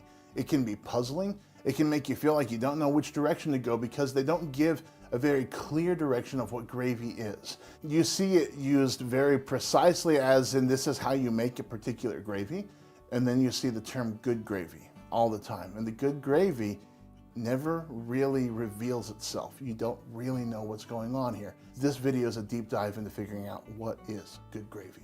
So for me, the first thing that I like to do when I'm trying to understand something that I don't is what can I get close to in my personal life? So I know the term gravy now in the 21st century. I know gravy that I grew up with in the Midwest and in the southern states. And that changed regionally a little bit. So when I was a kid and I was living up in the Midwest, gravy was made from a packet a lot of times, or else it was made from a broth, and it was made from, you know, the meat that you had cooked, and it goes on top of mashed potatoes.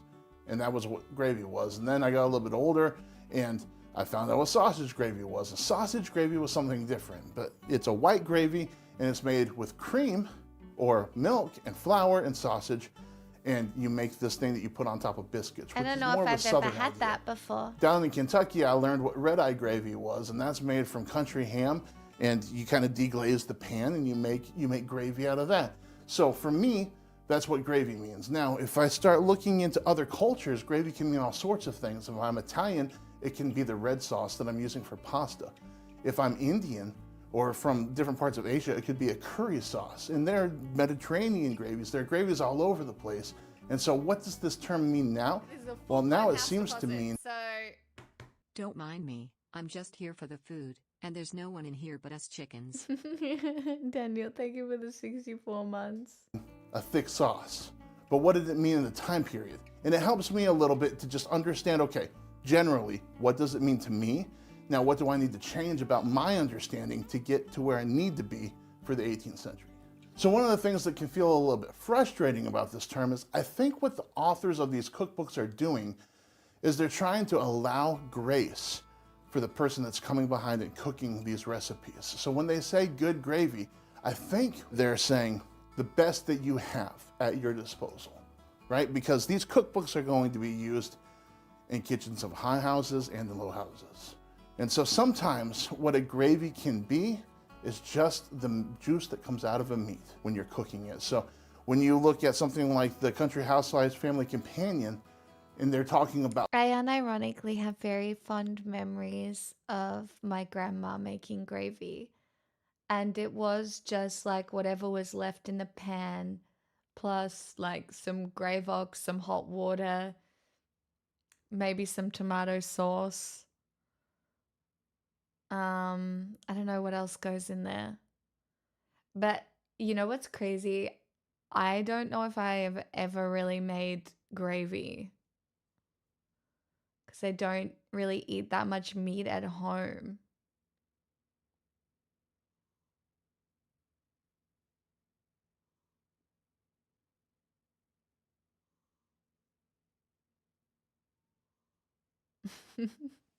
I don't think I have. butchering hogs, and they say, well, if you butcher a hog at this age and this... It is kind of weird. Like sometimes I do wish I had more people to cook for more often, but it's actually quite expensive to cook for a lot of people. So there's that. So sometimes I'm very happy that I only cook for myself because it's definitely cheaper to live that way. But like, you know, sometimes I do think it would be nice to like, you know, cook something good that has, you know. I think we have a new project for you as bread is out of the question. No, well, yeah. month, the gravy will come good. And what it's saying there is the juices from this meat will be good. And this Serve is a the bill. best that you're gonna get. So if I take this piece of beef and I put it on a spit and I cook it over the fire and I have a bowl underneath to collect its drippings, that's gravy for some people. That is gravy. Maybe that's the best thing that they can have. So what we would call a stock or a broth, they're calling a gravy. Now you want to take that a little bit further, and then you can throw some spices in there. You can throw some root vegetables in there. You can Hey, get some look, chat, carrots, some carrots. herbs, some onions, some cloves, some salt, pepper, all in there. And you can even take it even further. Some gravies, when you look for them in these cookbooks, will have 5 different proteins in them. So you'll have bacon, and then you'll have ham, and then you'll have mutton, and you'll have some veal, and then you'll have some beef. And you stack all that together with some spices, a little bit of water, cook that down into a stock, thicken it up, and then that's a gravy. So all of these are options. Now, it does seem strange that when it's a cullis, it's a cullis. And a cullis is essentially a broth that is super, super rich and is worked on for a long time. A gravy seems to stop short of that. This is information coming from 50 some odd cookbooks from the time period that are in my database strictly for my Wait a gravy minute. study. This isn't Now, Max. there are lots more out there, and there are lots more terms. But it seems like gravy is a specific thing that is coming from meat. And then they throw in a curveball where they're saying, but if you don't have meat, here's how to make a gravy. Now, it seems like that would be just a sauce then. But what they're doing with the sauce is they're trying to mimic the flavors and the textures of having a meat source gravy. So they will make it gravy, and it's made of butter and ale and that sort of thing. So it's got fat in there, and it's got flavor in there, and it's full-bodied, but it's not necessarily a true gravy. Unlike when we just make sauces out of butter. So on Not a non. I just wanted to see if Vox would show up for the ping before I did Max without him.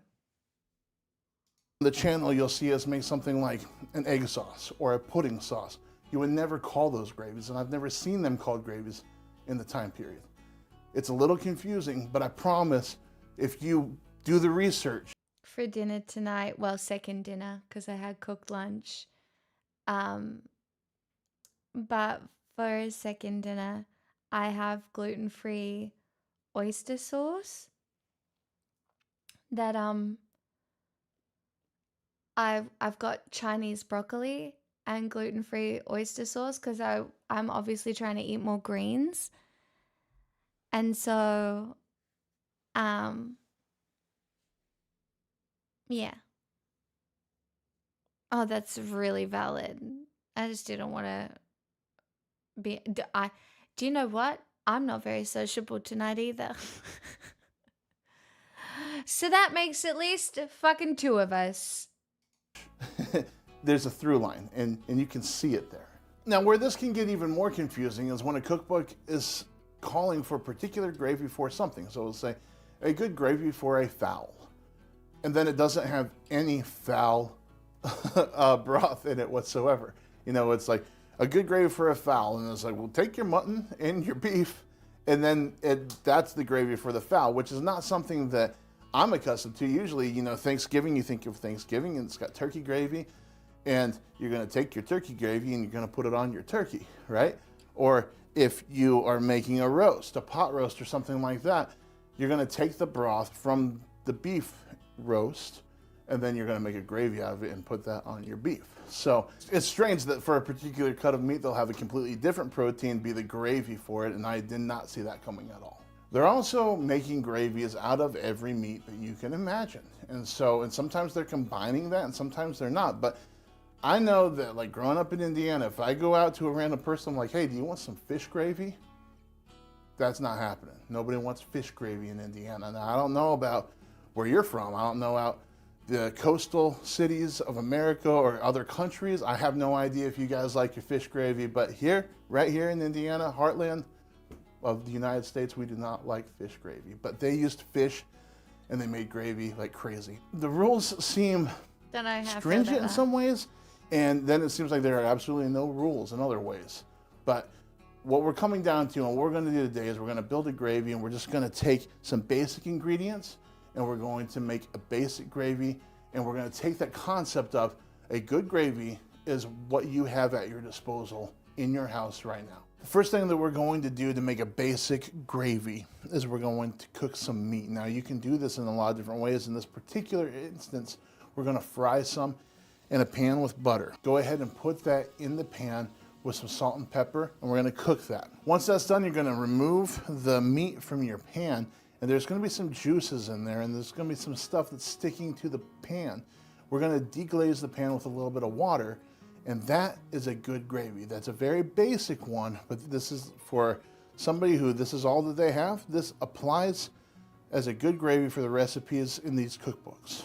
Okay, so right now we have a basic good gravy. Now this is not very fancy at all. It's just deglazing the pan from the drippings that we created when we made our beef. Now if you do this, you can cook it in different ways. If you put this beef, like a whole roast, into a Dutch oven, the broth that it made would be a good gravy.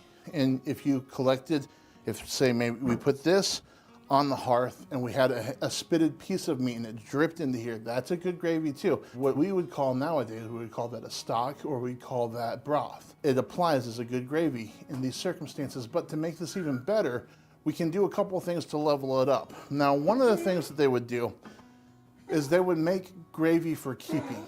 And in that circumstance, what they're talking about is anytime they cook meat, they're gonna keep some of that broth.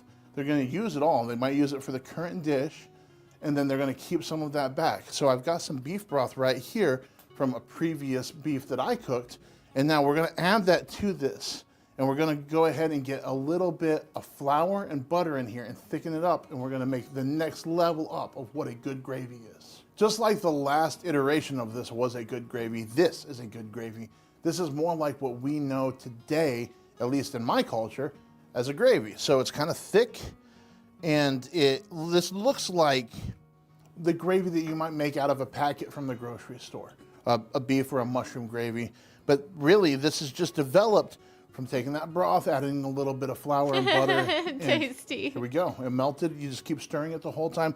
Now we're gonna Isn't it funny how food really just does that to you as a human being? take this and we're going to make it even more special. For a higher table, somebody with more ingredients, we're going to add some vegetables, some spices, and some herbs. We're going to see what we can do to just bring this up even more. We'll even put a little bit of mushroom ketchup in there. I think the main goal that I'm going after here is to take out the question of, am I qualified to cook this food because I don't understand this term? Now, we have a lot of trouble because we have people in the comment section, and they'll come up to us at historical events, or they'll send us emails, and they say, well, I want to cook this, but I don't want to do it wrong. And we've got to get that out of our heads. When you're cooking period food, you don't really know exactly what's going on until you start to do it. And don't let a term that you don't understand hold you back from trying what you know to do in the recipe. So just because you don't know what a good gravy is, doesn't mean that you can't give that recipe a shot. What a fantastic experiment this has been. This has been really fun for me personally. I hope that it's been fun for you. Now, I'm not telling you, I just showed you how to make good gravy. I'm telling you, I showed you various ways on how to make a good gravy, because there are verbatim recipes on how to make particular gravies, and you can follow those. Or you can just use some drippings. But what I am trying to give you is a little bit of freedom so that when you want to cook from a historic cookbook, this isn't a stopgap for you. I want this to be something that is not intimidating. You can move right past it onto some really great food and learning some really interesting things by cooking. Yep, I'm gonna guess that tastes alright. Okay. The gravy is thick, so it coats around the whole piece of meat. It doesn't just run off, which is important. The clove comes through. You can taste some of the freshness. I can't say that I can isolate onion or carrots or herbs, but there's a freshness there that only comes from fresh vegetables that's in there. So it's kind of just, it's all a medley. You can identify the clove because that's easy to identify. The salt, I probably put a little bit more salt in here than I should have. The pepper just helps carry it through. This is a really fantastic gravy. This will suit for anything that you want to do as far as cooking a period recipe. A little bit less than this will be just fine. You don't have to go over the top, but you can. You can experience all those crazy flavors from the 18th century. Sometimes they're adding. I really enjoy these videos where people have like hyper specific, like niche passions. My darling.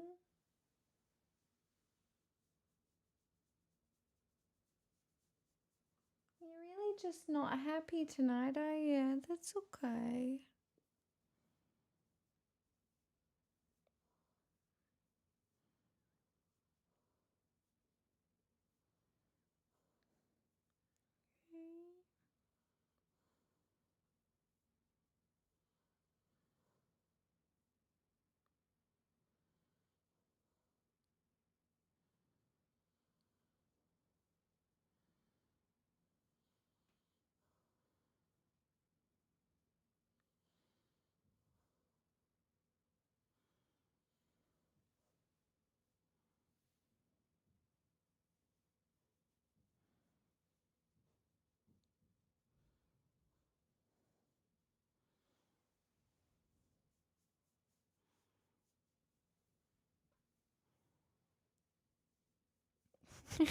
Tiny, no.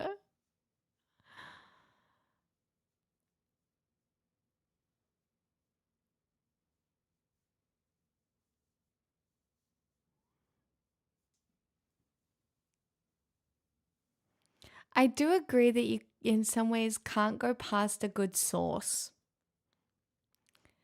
You know those like meme videos where people like open a fridge and they go, cool, there's nothing to eat in here, but there's all of these fucking sauces. Well, I think growing up is realizing that having a fridge full of sauces is not that weird. And occasionally you just have to mix a few of them together and it makes really good sauce. I don't know. I feel like sauces are such an easy way to eat vegetables and stuff that maybe doesn't have enough flavor.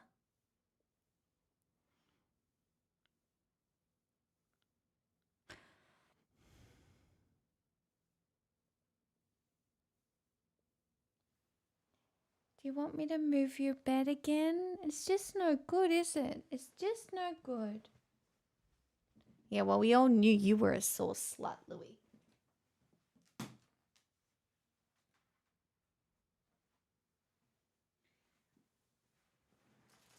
What if I move it over here?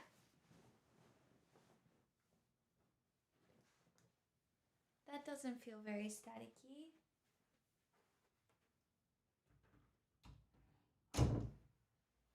Try that.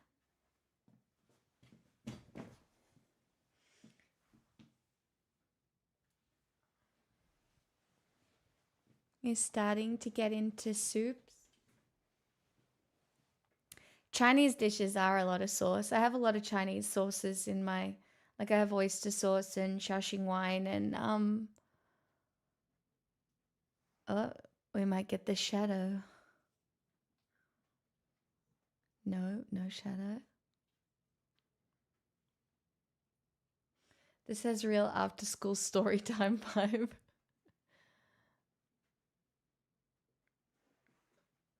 No, she's chosen over there. I think she's a bit scared of her bed because of the static, which I feel a bit guilty about.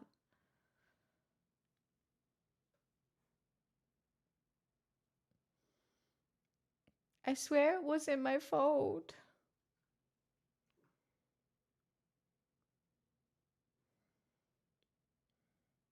I love soups during winter.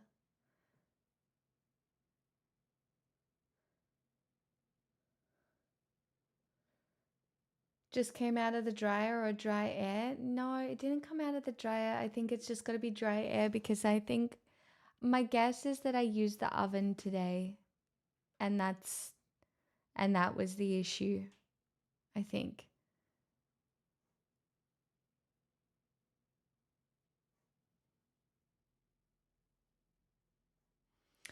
You know, I love a chicken and vegetable soup. I also like zucchini soup and pumpkin soup. I do love a soup. I think the reason I haven't had as much soup recently is because I'm very grumpy about the bread situation. Because soup goes with like good, crispy, thick, chunky bread. And gluten-free bread is none of those things.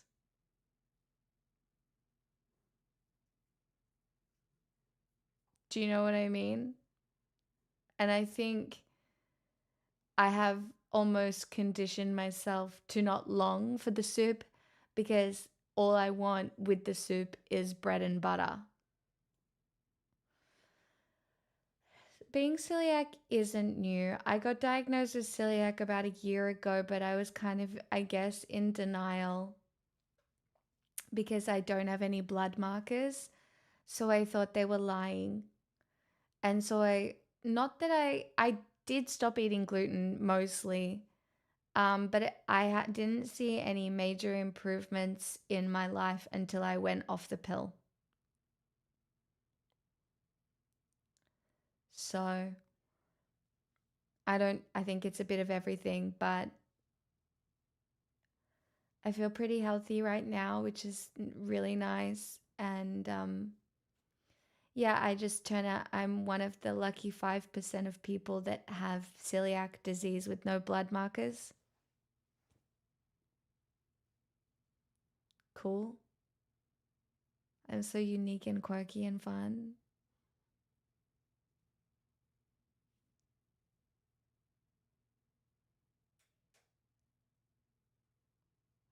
No, well, Babster, I don't know if anybody's been on the celiac subreddit. There are some people with celiac disease who have no symptoms their entire lives and then go in and their intestines are destroyed and they've never had a symptom. There are some people with celiac disease who have like brain problems, brain fog, headaches, speech difficulties. That it's actually wild the range of symptoms because I'd never really had any symptoms that were that bad. If I'm being honest, just, food sometimes just wouldn't digest the best. But do you know what's crazy? And I want to be very clear. When you're not digesting food properly, it fucks your brain more than I can explain. Like if you have issues with digestion, it could be a reason you are depressed. It could be a reason that your emotions are erratic.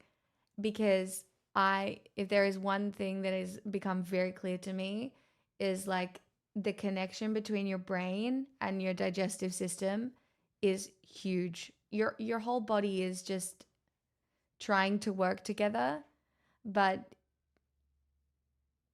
yeah.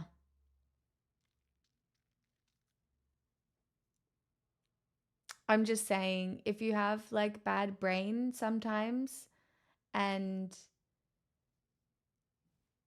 you're having trouble digesting food or figuring out what is causing it, seeking an answer is not the worst thing to do. See, I'm okay with dairy. I seem to do fine with dairy. Which is nice. I don't have that much, but man, I really do think you'd have to pry the fucking bocconcini balls out of my cold dead hands.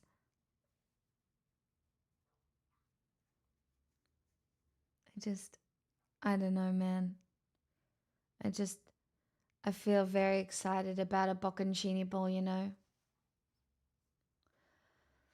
That's all.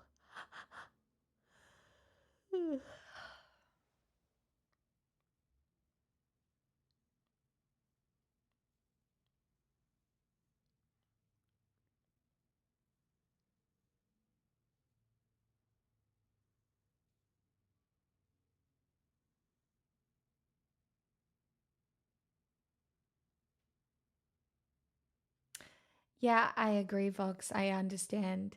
Like the idea that it doesn't feel real. Yeah. I understand. I love Asian soups. Oaks. I have a lot of them. I went through a phase recently where I made laksa for dinner, like I don't know, twice a week for 3 weeks or something. Um I even looked up if, I love laksa, love pho. Um, don't even mind tom yum. I haven't had it recently, but I do quite like tom yum. The tricky thing is you just gotta be careful with soy sauce.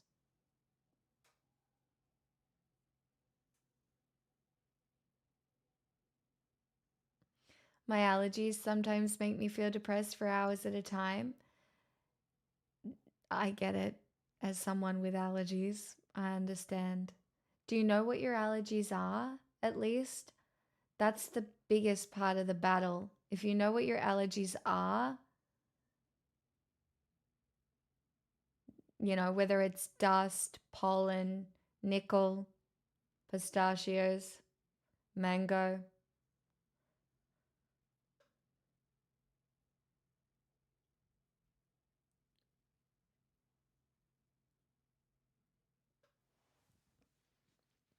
They're my allergies, by the way.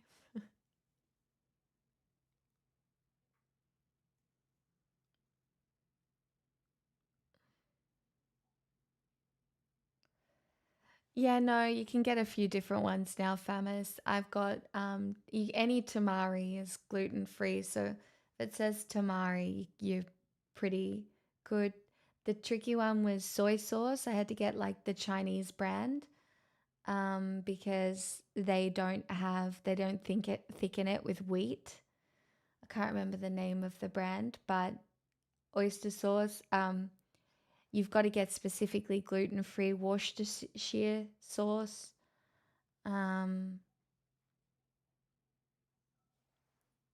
You've got to check gravies are gluten-free.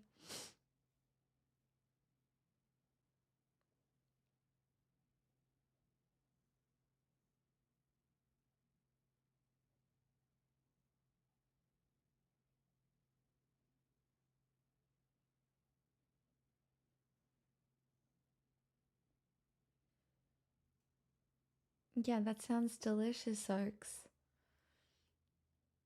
I have miso in the fridge that I have sometimes. That's good for you.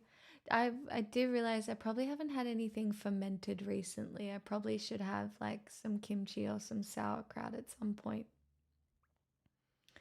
I do mean Worcestershire sauce. That's the one I mean, yes. Worcestershire sauce.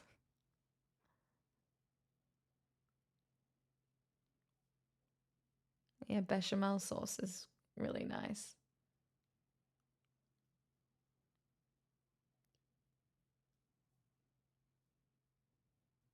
I love putting miso sauce, like a miso sauce, on eggplant. I've made that a couple of times before.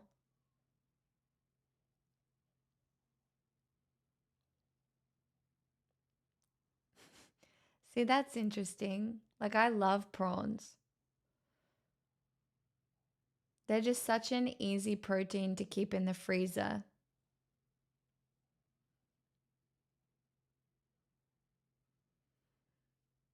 Do you want to know I've got to tell you what I'm doing at the moment. It's so I do believe that in a lot of Asian culture, one thing that they have perfected is using the cup of noodles as a base rather than like a snack, right? So, using this information, I get the gluten-free rice noodle mee goreng from Coles, and I make the packet noodles.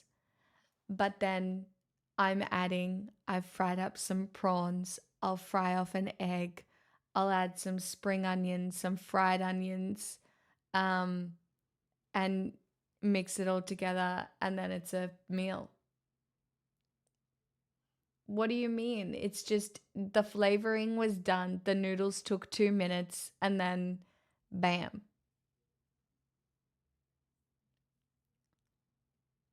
And it's really good that I can get them gluten free because it's just rice noodles. Because the other ones are wheat and obviously. Oh my God, I put chili oil on everything. I really do. I put crispy chili oil on everything. So, yep.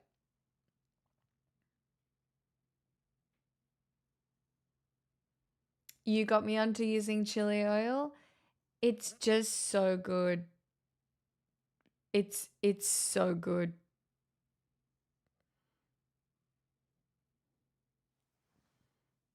I finished that nice expensive one I got from the coffee shop. I want to go back and get it more.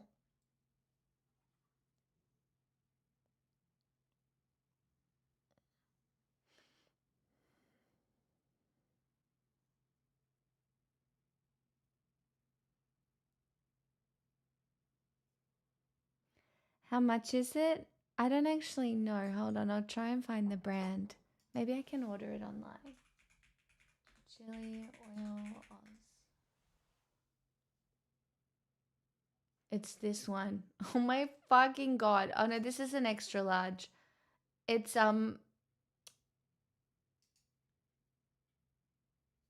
called 6-Eye Scorpion.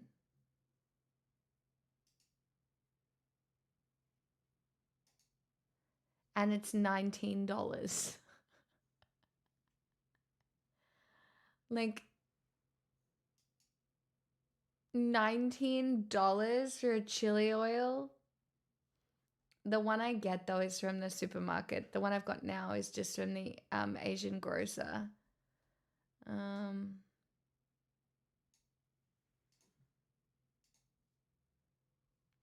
Which is the brand.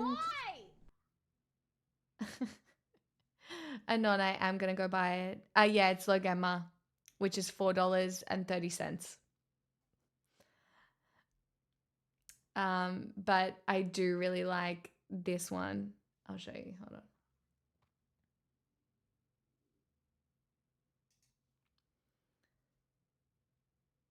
So the one I have is this one.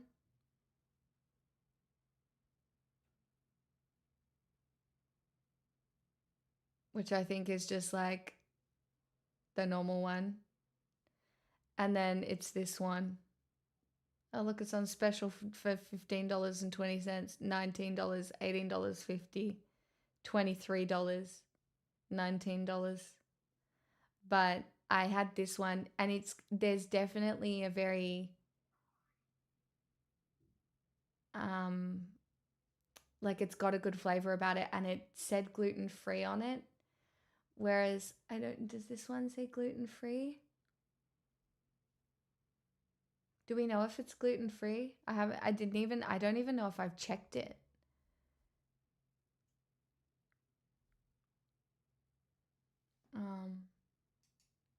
Thanks, Anon, that's kind of you. But yeah, I fucking love chili oil on everything. On potatoes, on everything. It's just chili and oils. No, the crispy one has some stuff in it. No. Because if it's a crispy chili oil, doesn't it have like, I don't know what makes it crispy.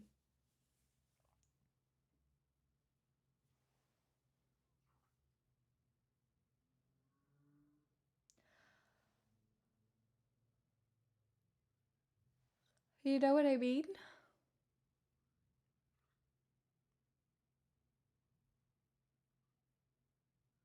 Yeah, what are the little flecks?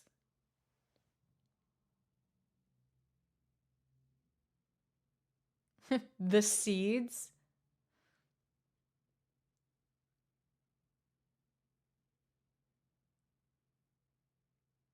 Bits of burnt chili skin? Really? It's not like fried onion or anything?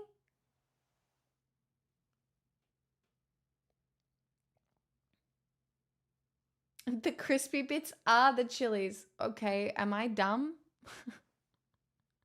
I thought there were extra ingredients in it. I don't know.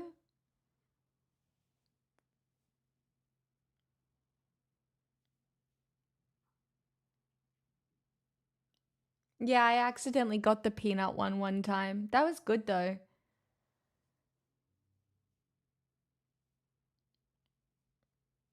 The peanut one is good. You should try the peanut one sometimes. There's lots of different kinds.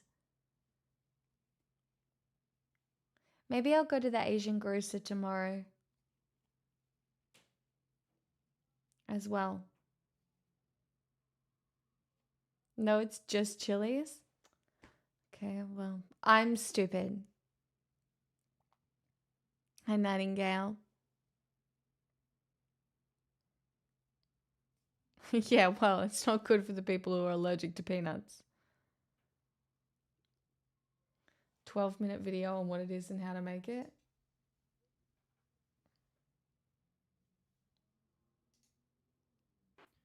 Okay, Laogama, what's there to say? It's quickly becoming one of the most popular chili sauces in the world. It definitely It's beloved in is. China and increasingly the West. 是非常好的 chili sauce。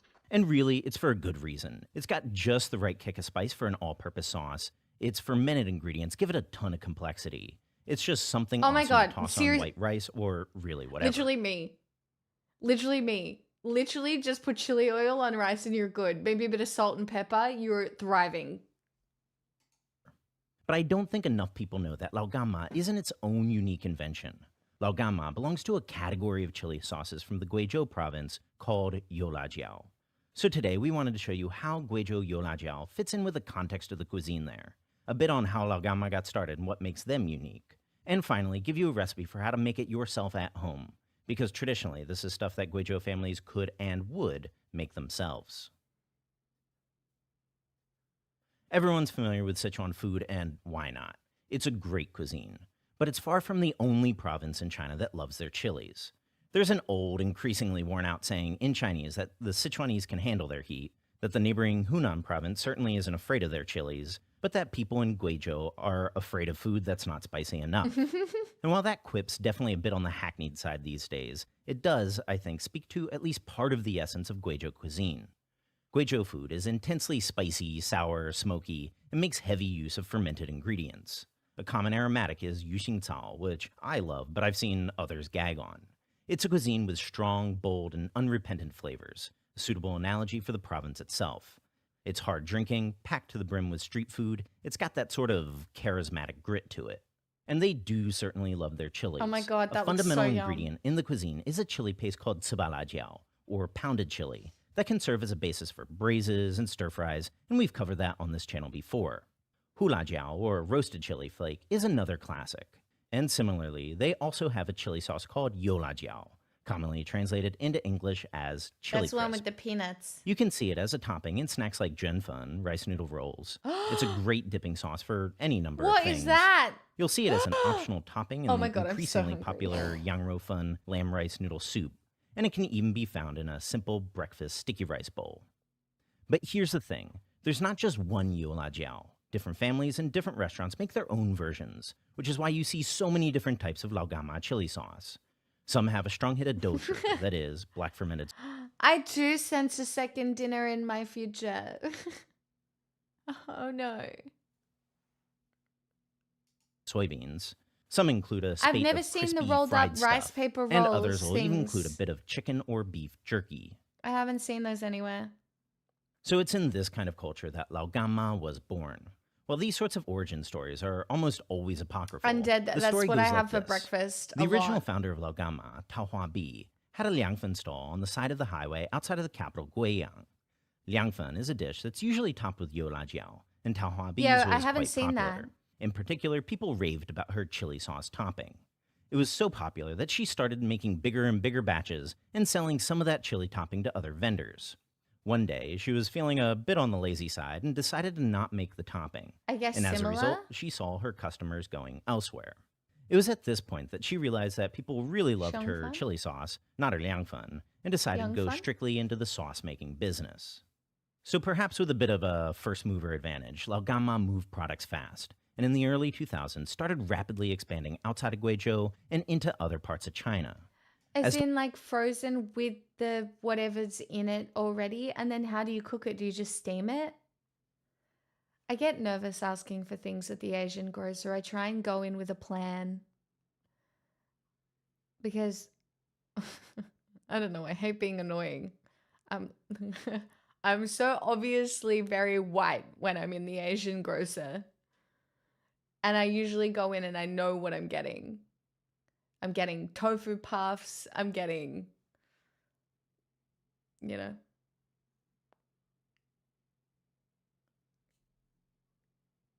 You just get it as the rice rolls, so then you put the filling in it.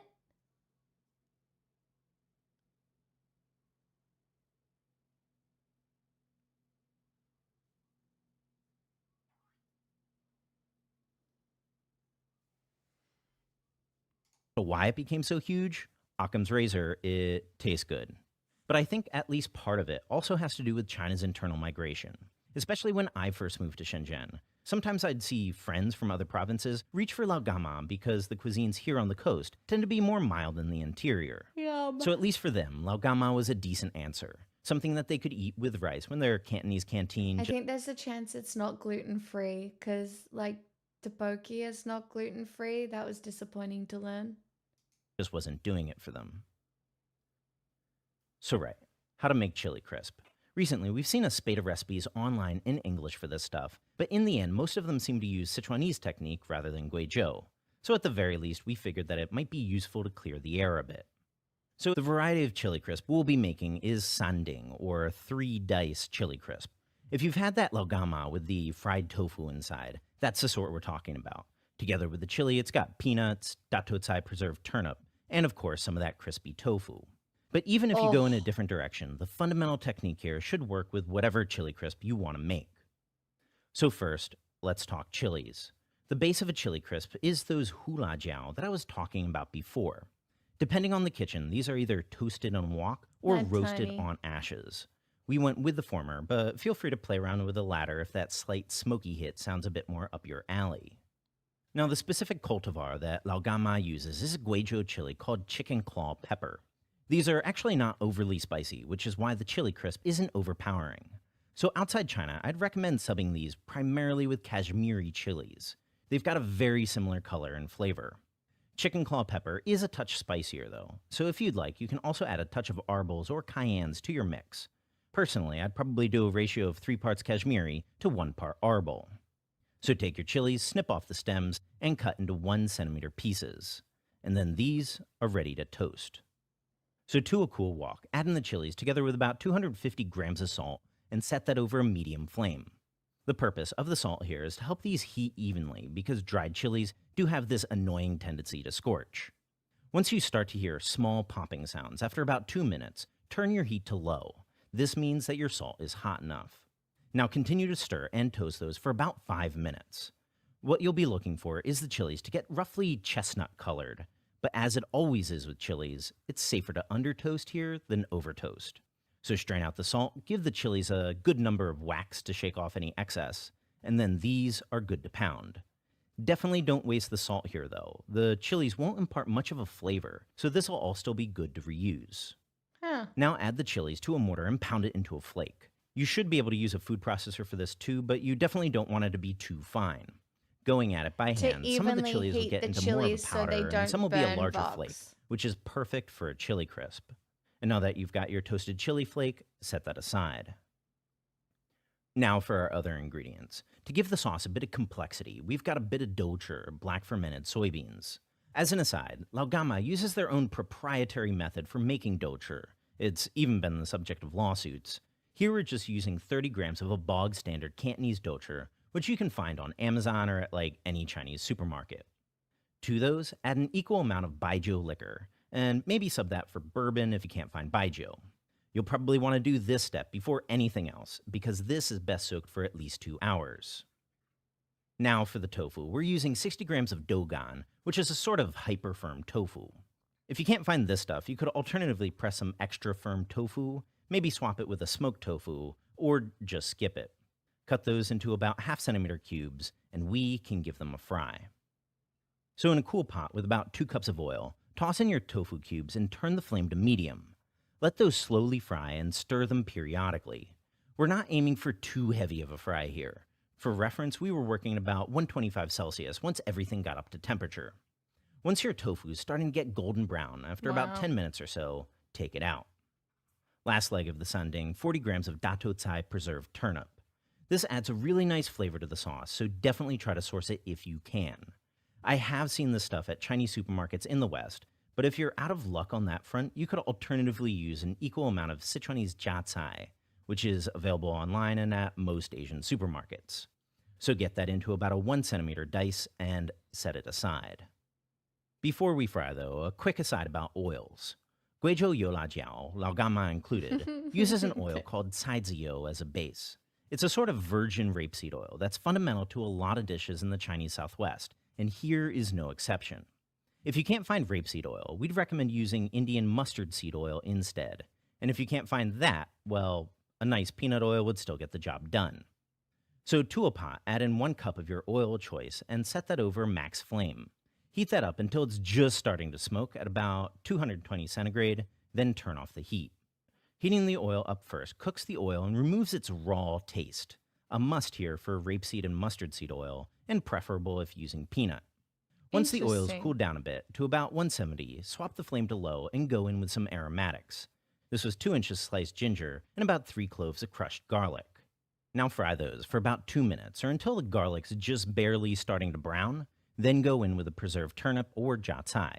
Then fry all that for about 5 minutes until the preserved vegetable starts to shrink a bit. Then remove the garlic and the ginger and optionally go in with 1 block of furu, fermented tofu. This isn't mandatory or anything. Many Yola Jiao sauces don't include it, but it adds a nice, subtle fermented undertone if you do happen to have some lying around. So add in the mashed furu, give it a mix, then go in with the black fermented beans and the baijiu, bit by bit so it doesn't pop too hard on you. Fry that for another 5 minutes or until most of the moisture is bubbled away, then go in with the chili flakes. Now it should be noted that we're still over a flame here. Low heat, about 90 to 100 centigrade, but still. A major difference between Guizhou chili Wow. crisp and Sichuanese chili oil is this step right here. Sichuanese chili oil adds hot oil to the chili flake and then Sometimes I really do think about the time in which we live and the amount of things I just never would have been exposed to in earlier times. Like, when would anybody have, you know? lets it steep. But here we're going to be frying this over low heat for about 5 minutes. This is what makes the chili crisp, well, crispy. So at this point, add in your fried tofu and a 1/4 cup of fried or roasted peanuts. Then season with a ½ teaspoon sugar and a ½ tablespoon of MSG. Quick mix, then add in about 2 teaspoons each of Sichuan peppercorns, toasted then ground, Yum. and sesame seeds, also toasted and then lightly pounded. Heat off, let it cool down a touch, then jar it up. For best results, let that sit and soak at least overnight. So does that make sense to make laogama at home? If you're just trying to mimic the taste of laogama, probably not. But the best thing about making your own is that you can make your own adjustments. For example, we add furu and which laogama doesn't have, but we really like the extra layer of flavor that adds to the sauce. For me, I really like the crispy tofu bits. That's why I put extra. And if you're like really into I mean, spicy Guppy, food, you can try to it use could like happen. really spicy chilies, or you can also use Mexican chilies. So just like play around with it and make your own sauce. So right, check out the Reddit link in the description box for a detailed recipe.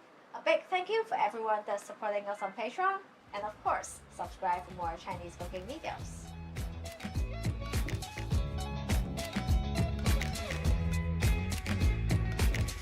Yeah, I think I'm gonna have a second dinner that will involve chili oil.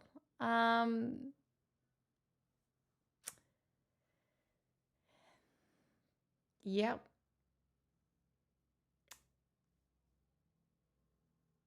What can I say?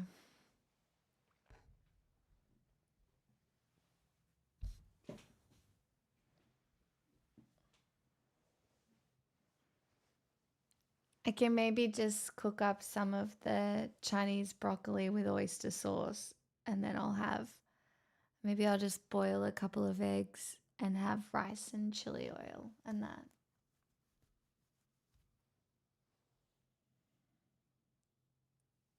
Oh, wow, Famis. That does sound very decadent. That sounds fire. Yeah, it'll be alright, I think.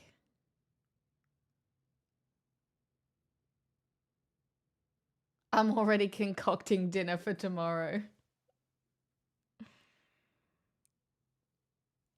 I put my potassium water on my tomatoes.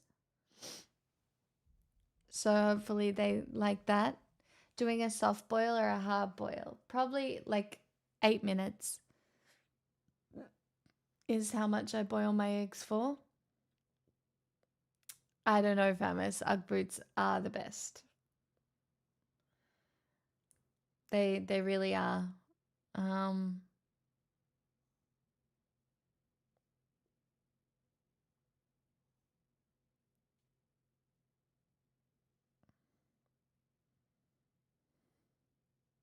My strawberries have going really well. Even today, like it was really rainy and God forbid they haven't seen the sun in weeks.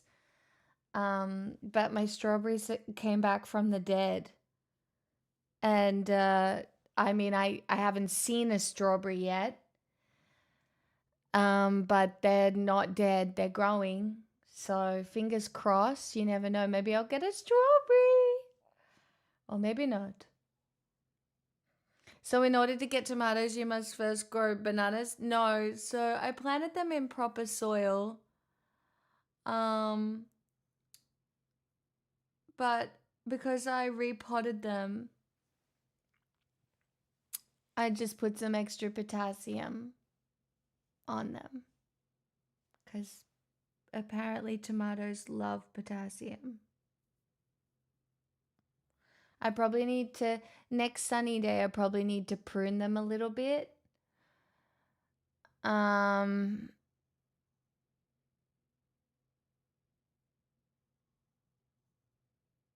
So I'll probably do that.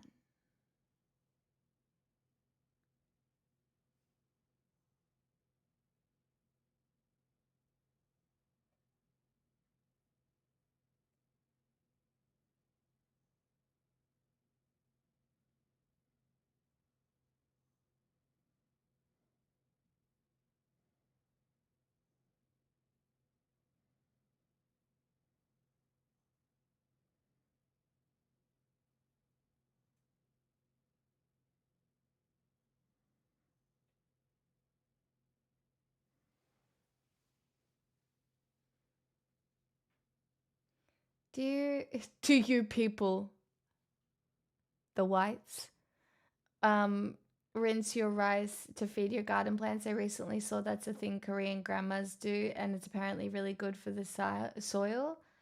I've never done it, but that makes sense.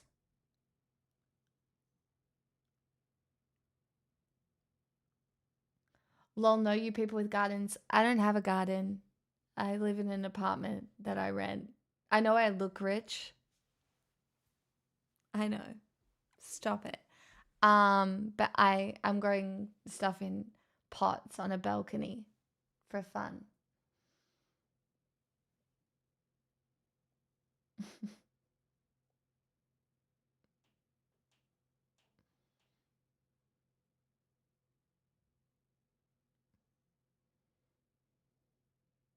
It's good for the plants as well because of the water.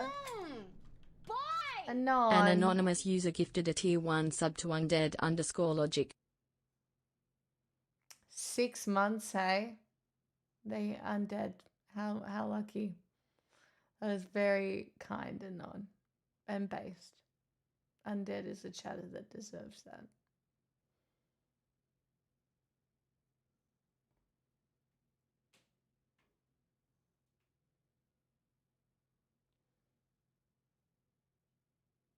I don't have any garden either. I just I don't know where you live. I went to Bunnings. I think it cost me about $100 to kind of get set up and buy like pots and then the plants and the soil. And I have a watering can and some bamboo stakes And I've got some like yarn or like some string that I use to tie stuff to the stakes if I need to.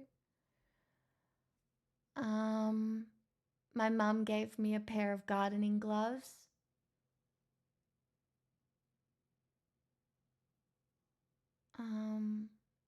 And then I don't know, that's about all you need. You don't need much more.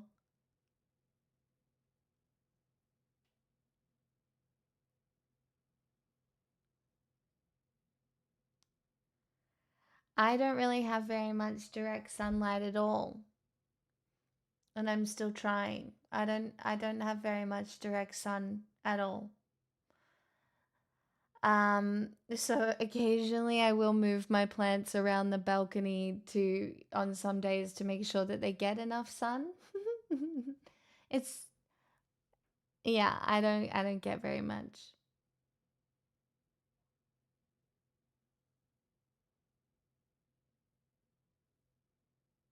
You never know. Plants are resilient. And you might just not get like the best crop. Like they might not be perfect, but yeah. I've got 2 lots of spinach growing on my balcony, and I have uh strawberries, tomatoes, rosemary, coriander, and I think it's a kind of mint, but it's not mint. I think it's Vietnamese mint or something. It's not Vietnamese mint. I don't know, but it smells good.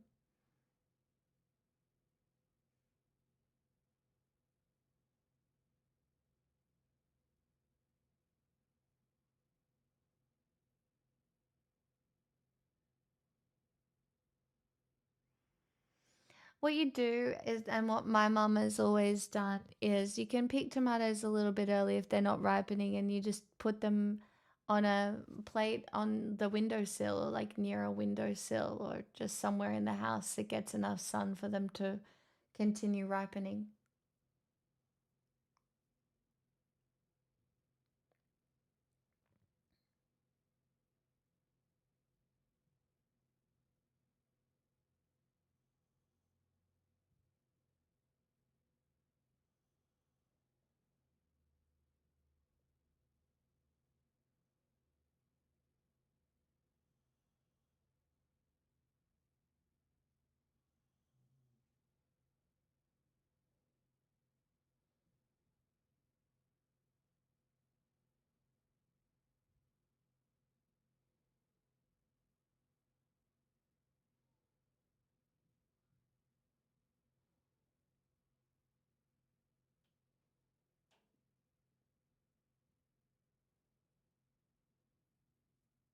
Yeah, see, that's so fun.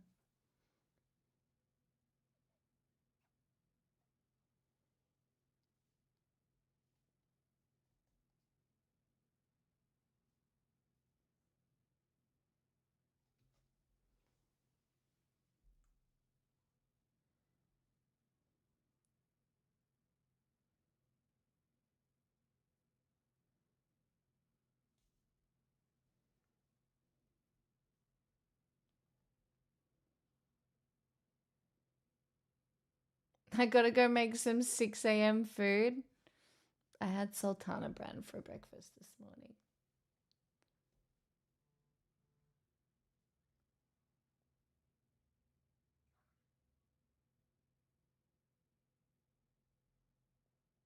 Well, gone wrong. What the fuck are you on tonight, bro?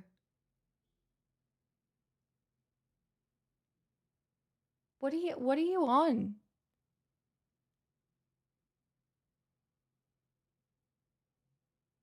I'm gonna be very real with you. You're acting really weird, and it's probably best you say less. Otherwise, I mean, you're at risk of, like, you've seen my mood tonight. What is wrong with you?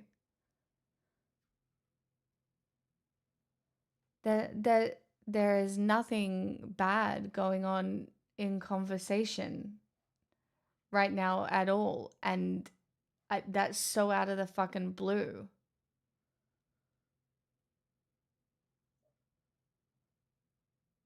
Like, are you, I don't know if you're on something or what, but fucking, it's been the whole stream and I don't understand.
What has Famus done tonight? He hasn't done anything.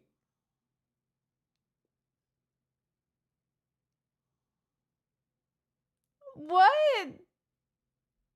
Yeah, I know you copped it earlier too, Professor Fappington. What is going on?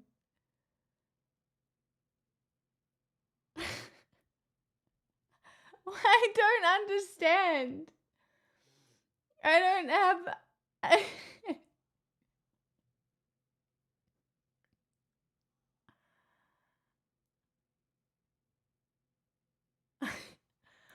What?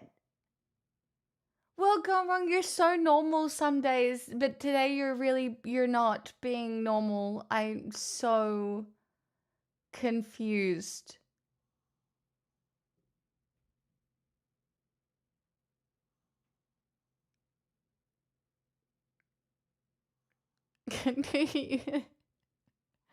Not the great cunt war of 2025.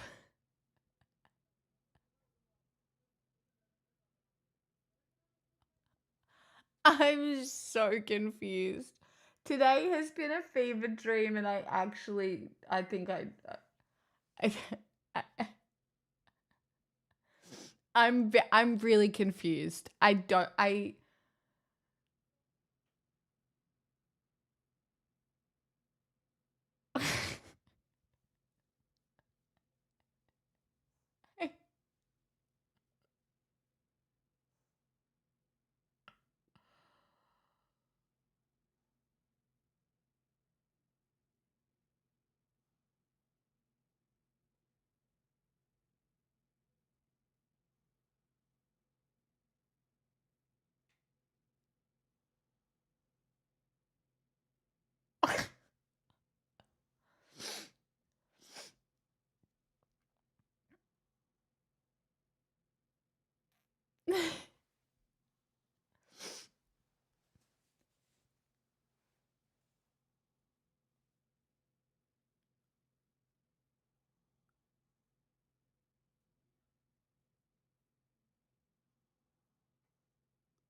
I just woke and have no clue what's happening. Don't worry, no one does.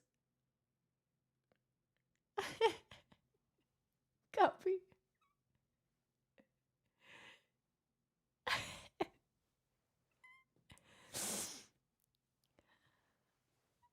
I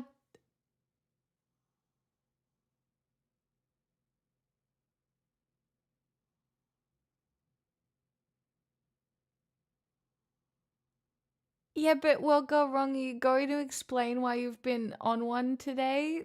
Like, is something going on? Are you gonna? I mean, you don't have to, but fuck, bro. I I don't get it.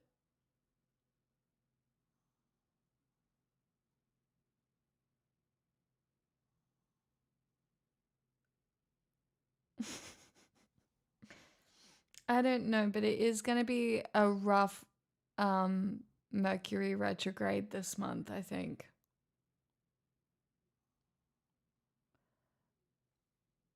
Okay. Well, for the record, I specifically VIP people for being cunts.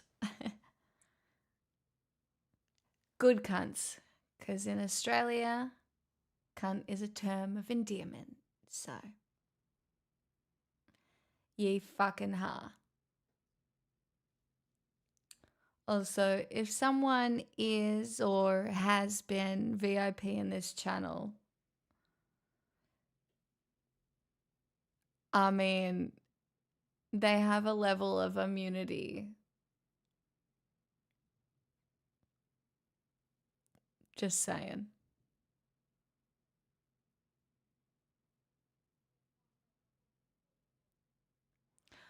Honestly, anybody who has been around for a relatively long time, and this is going to sound bad, even if they don't have a sub badge, even if it's someone I recognize their username and they've been around continuously for a long time, they have a level of immunity.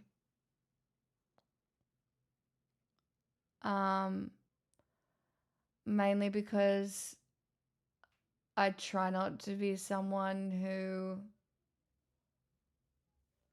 writes people off very quickly. Sometimes to a fault. I should perhaps look into that a little more.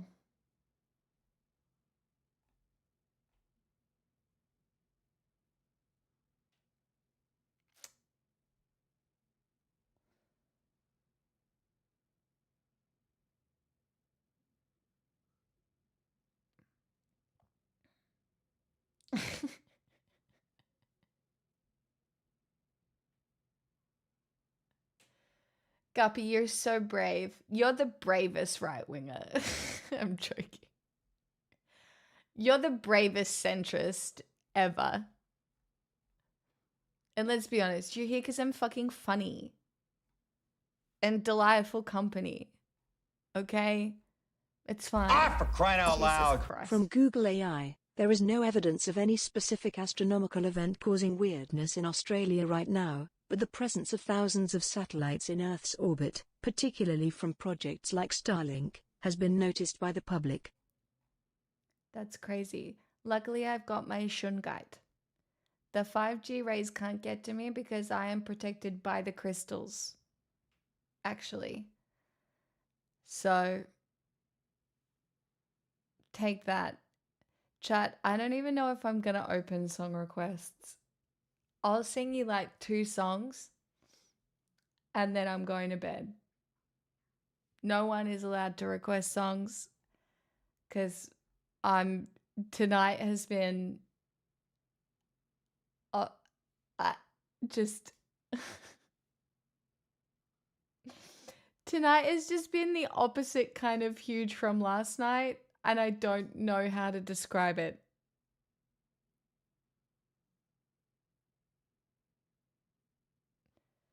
Do you know what I mean?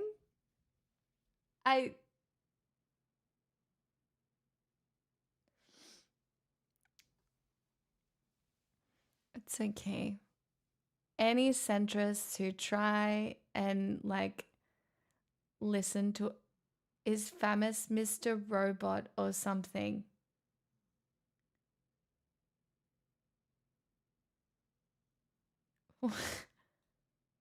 What? Are you? I mean, what?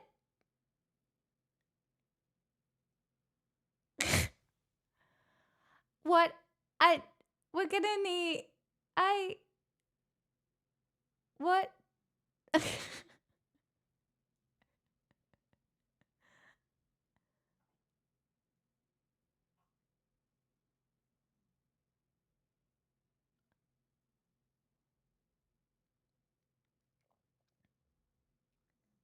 Okay. Well, we're gonna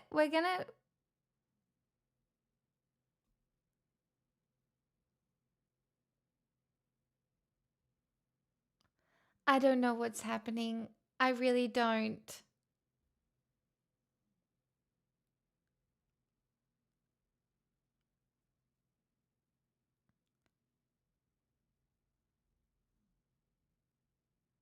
I'm gonna need you to say less though, for your own good. I enjoyed it, Fox. I really did. Maybe just for tonight, because you're not making sense, and I'm this close to banning you, just for your own good. Um,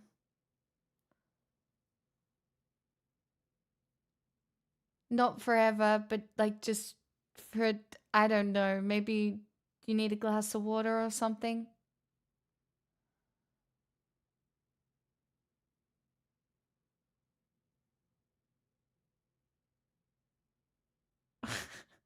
Babster, don't say that. I can't do another one of these.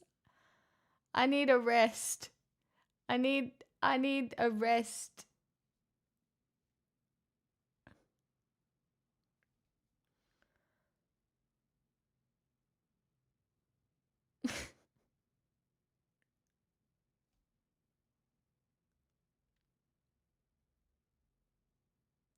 Yeah, Blue.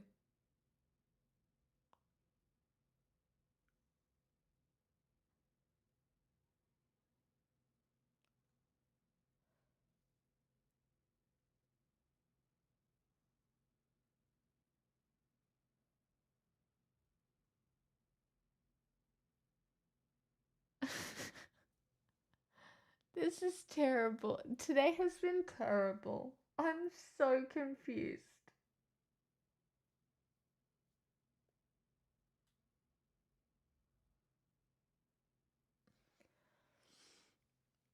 Oscar Isaac's Bush. Yeah, that was the thing. It was really good. I enjoyed it. You should all watch it. None. Very An good. anonymous user gifted a tier 1 sub to transit_biker. I don't know transit. You just kind of have to like lay back and enjoy it. I'm not sure.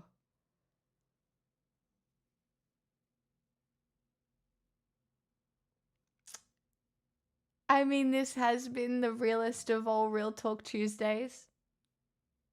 I mean, it has been real for sure. Real hard.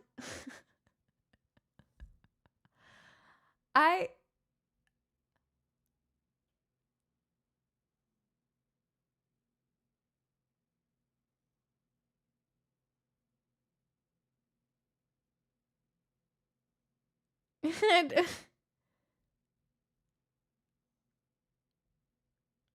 I can't even type in a song right now. I don't know if there's anything I want to sing.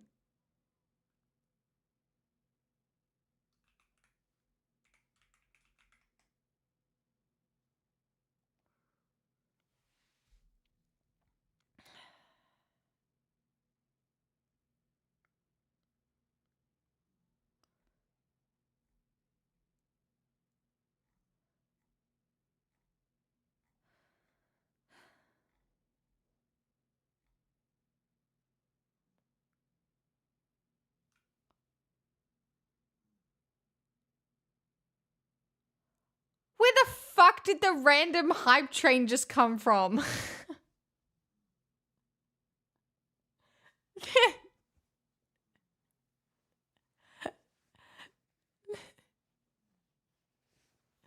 Stop it! This is so embarrassing! Twitch!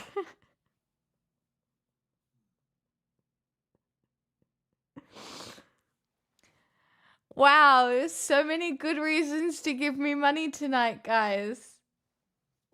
Adrian gets it. I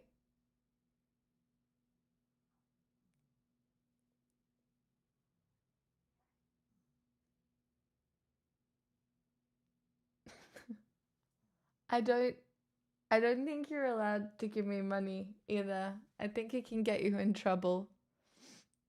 I'm not sure. I actually think you become evil when you give me money, and then it's like you get cuntified.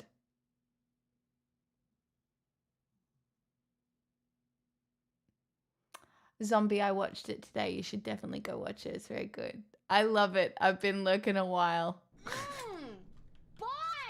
Strawman Meebro gifted a tier 1 sub to its Bieniday. They have given 648 gift subs in the channel. Stop. No. You'll become a Stepan like me.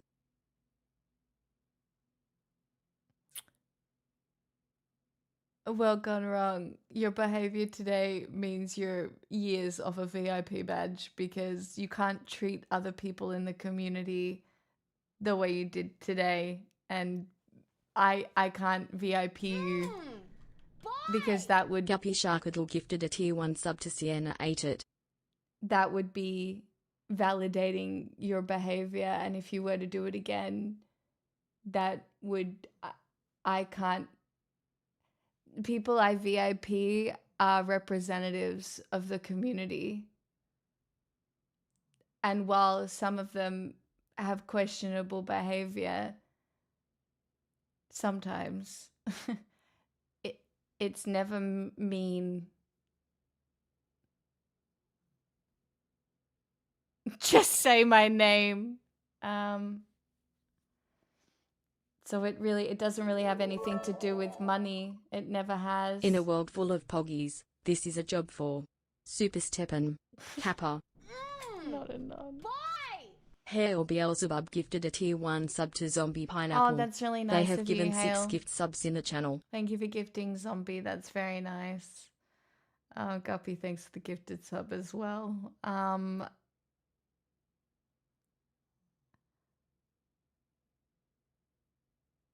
Yeah, that's why. People's treatment of me is only one part of what a stream is. Streams are more often than not how people in the community treat each other, and I do think the reason my stream has survived so long is that I care about that more than I care about money.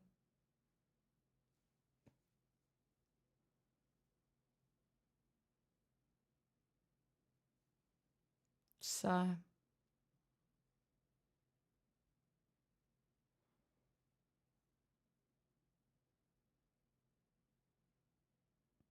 I'm more gaming, so no grown. more porn.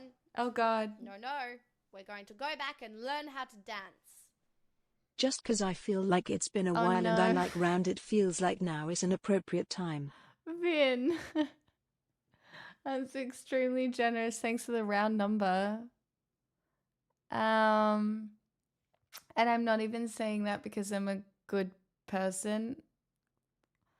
It's because communities function best when you foster the relationships between everyone. The idea that you could buy VIP off me is laughable. I've given someone VIP just for making a good joke, but they would have been around like a year or something, and then they made a good joke, and I was like, VIP.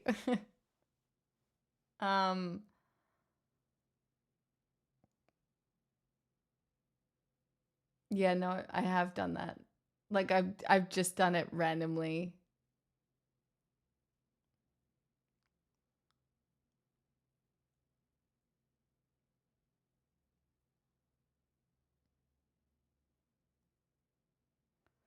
No, I've got heaps of VIP badges I could dish out. Yeah, soon. You definitely deserve VIP. How about VIP for a day? Nah. Sometimes I have deleted VIPs. Mainly because I just don't like having too many badges going around, you know? But there are limited ones. I don't know how many slots I have, but...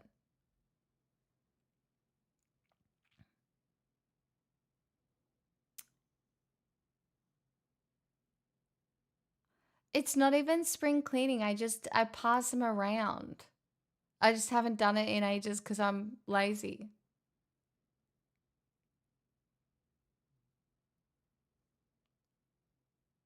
Exactly, Famis.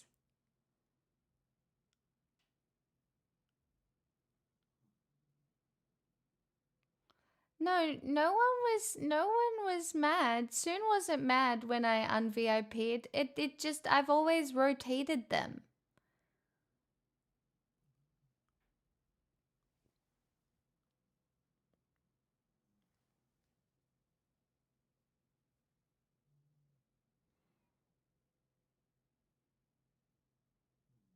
I don't know. There has to be a level of trust. Like, I trust Louis to be a bitch about salad cream. Okay? And then, and then you get a VIP badge.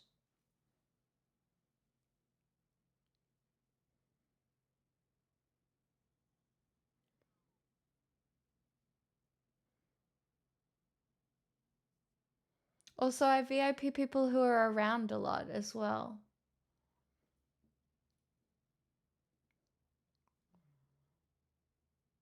Don't rotate me. I can't. My biggest problem is I can't actually rotate Louis or Blue out of the VIP slots now because I'll get done for homophobia. I've really... Do you know what I mean? So I really fucked myself with that one.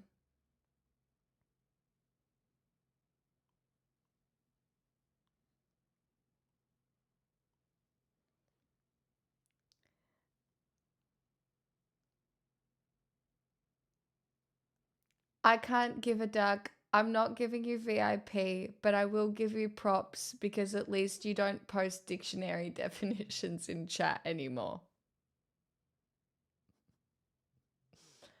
You've come so far. The growth has been significant, and honestly, more than anything, I'm just grateful. Yellow, you don't have a badge. So much personal growth. I'm really, yeah, it's just great.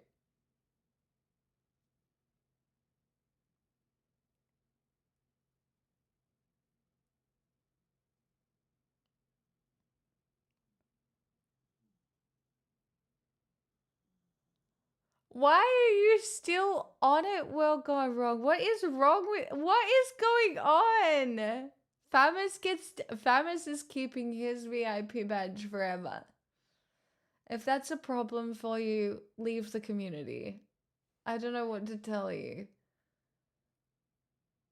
Look at the badge next to his name and how long he's been here. Are you my ex-employer? Bad night, my bad. Yeah, something's going on. I really think you should stop typing and just, I don't know, take a nap.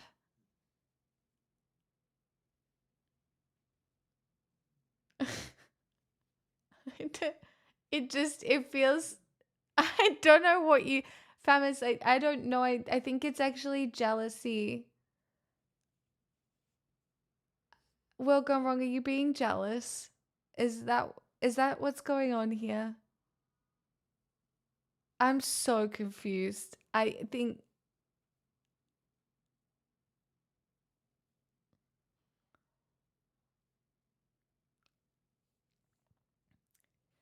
also I yeah. See, you've only been here what, 10 months, I guess. But I need you to understand that there are people in here who don't have VIP badges who have also supported the channel a lot. I just I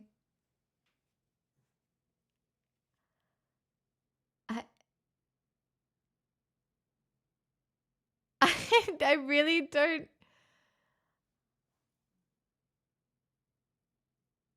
Yeah. But this is the weirdest you've been. So I'm gonna do the things that I do. 1, I will never date you. 2, I am very grateful for any monetary support anyone gives the channel, but it does not buy you access. There is none. Ask anybody who has donated to me for a long period of time. There is none. It doesn't exist. I don't offer it.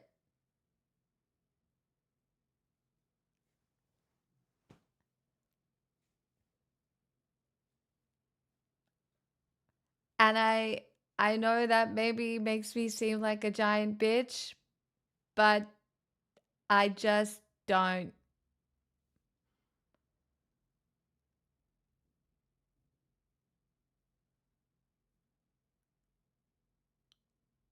Bullshit. Oh.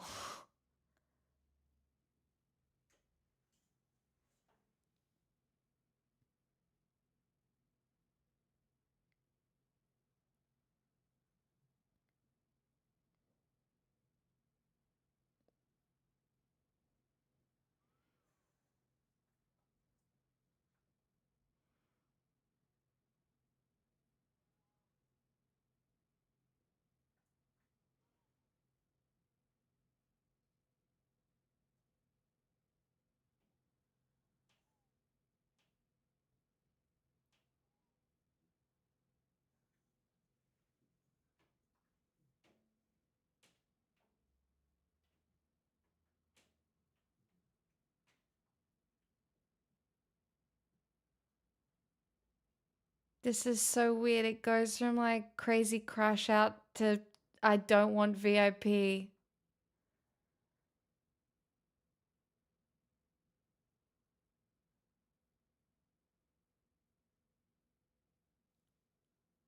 What is your fucking problem?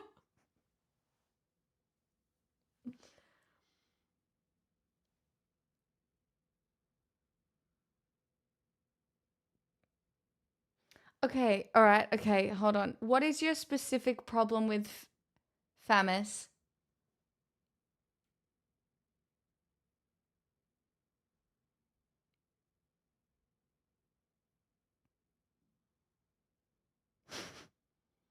Like if you're gonna continue doing this, what is your problem?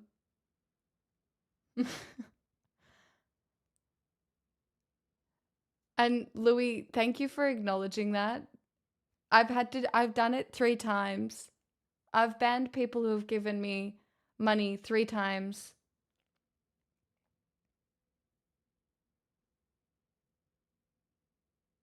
No, well, I mean, you've made it a thing.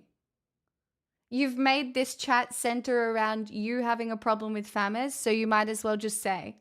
And then I decide what happens. What is your problem?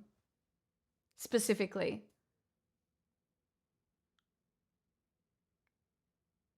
Because this is insane. I haven't had anything like this on stream in a very long time. You're being insane. I need to be very clear here.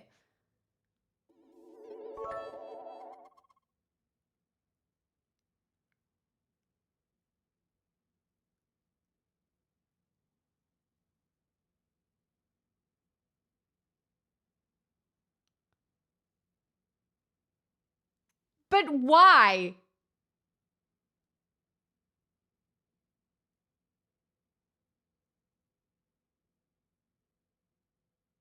No, you have to give a reason, motherfucker. That's like you're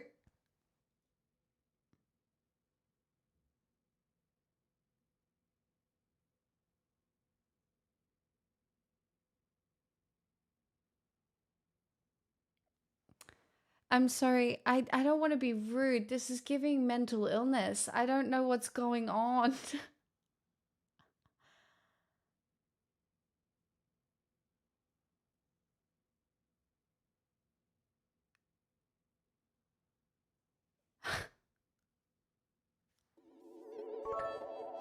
I don't know either. I don't know what's going on.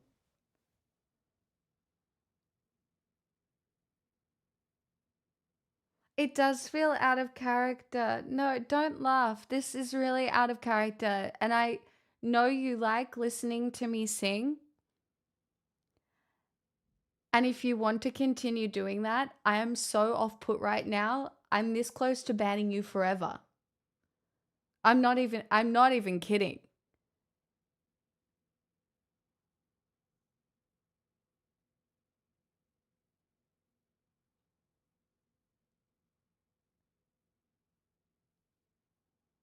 Yeah, so fucking explain or go away.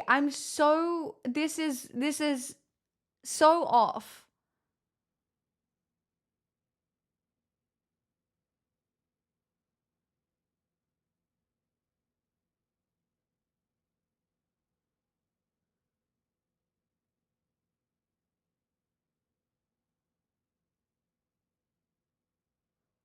Captain Famous Ruggers. I don't know why World Gone Wrong just started having a vendetta against Famous for literally no reason. It's really odd. I don't know what's going on.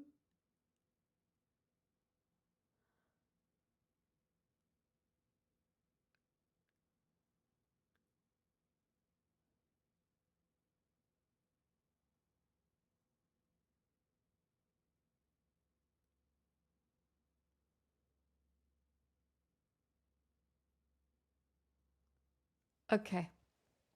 What I'm going to do is I'm going to give you the chance to write one more message, and then depending on what it is, I'm going to ban you for 24 hours just so you can sort your shit out.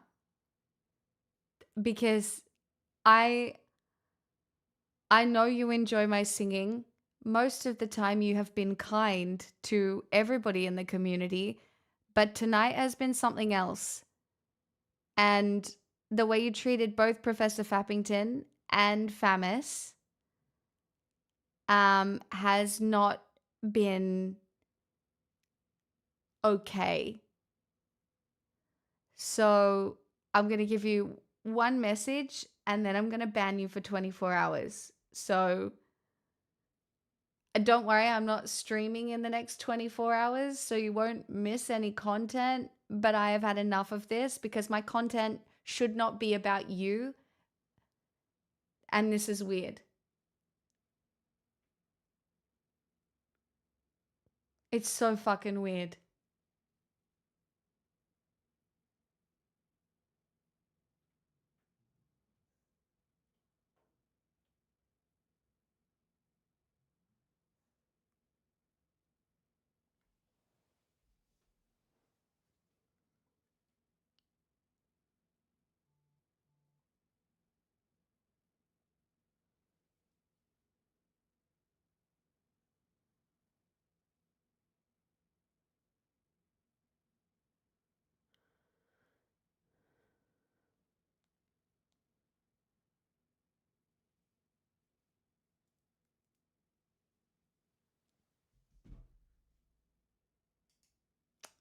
Yeah, that was not correct.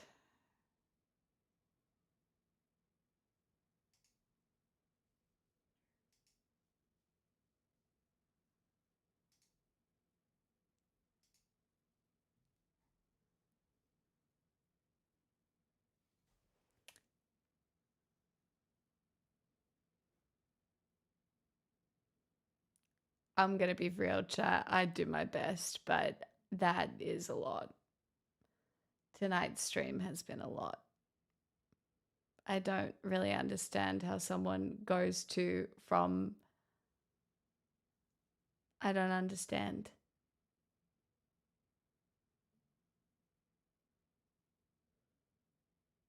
I don't understand.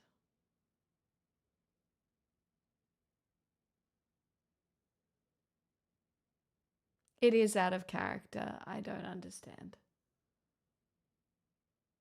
But now I feel pretty fucking weird.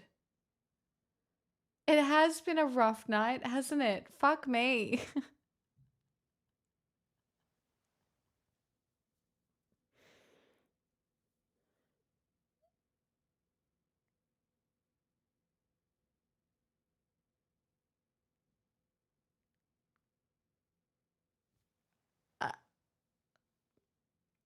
I'm tired. Yeah, they've been so kind to you. They've been kind to so many people.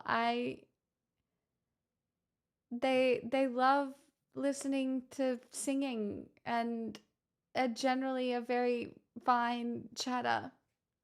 That is just the weirdest thing.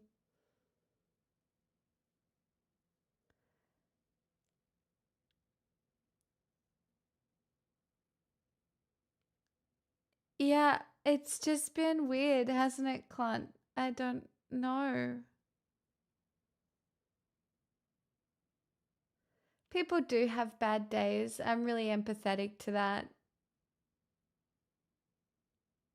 I think I think it's me having the bad day.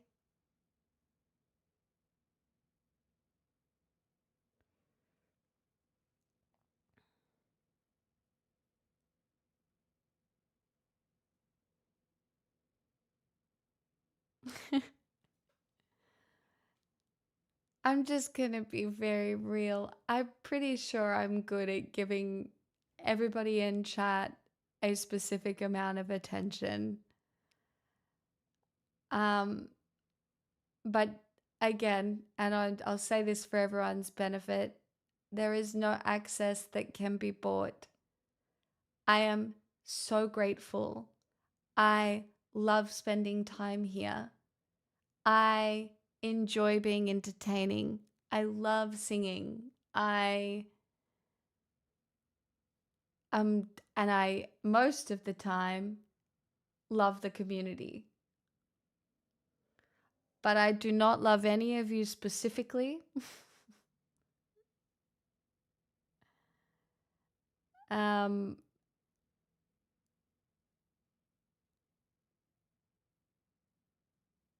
and that's not a thing. You don't need to be protective.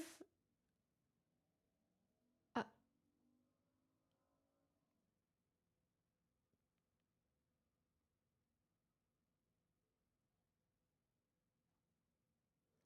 Shit, now you've driven off all the oil barons. Guess we're kicking that castle purses just down the road. I mean, in case you haven't noticed, yes. I'm not very good at playing along with people who give me money with an agenda.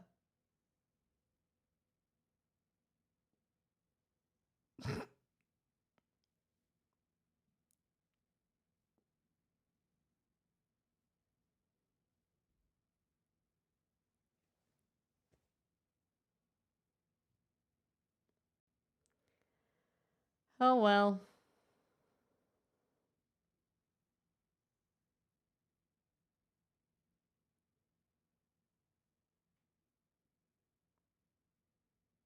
I feel bad.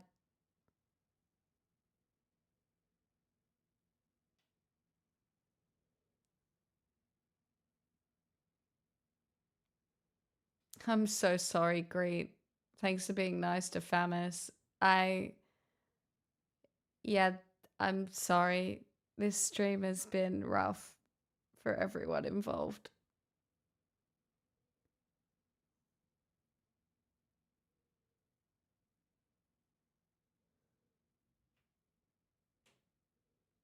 Oh, Nightingale, you're so lovely. Thank you so much.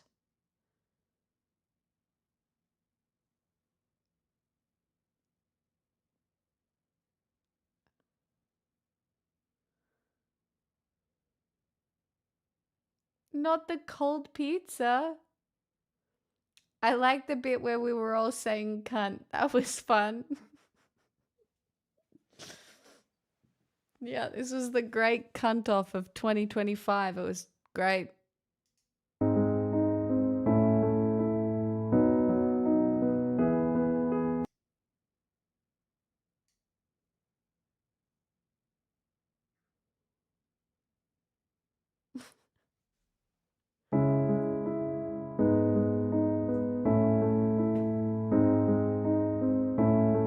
I'm singing one song, then I'm leaving.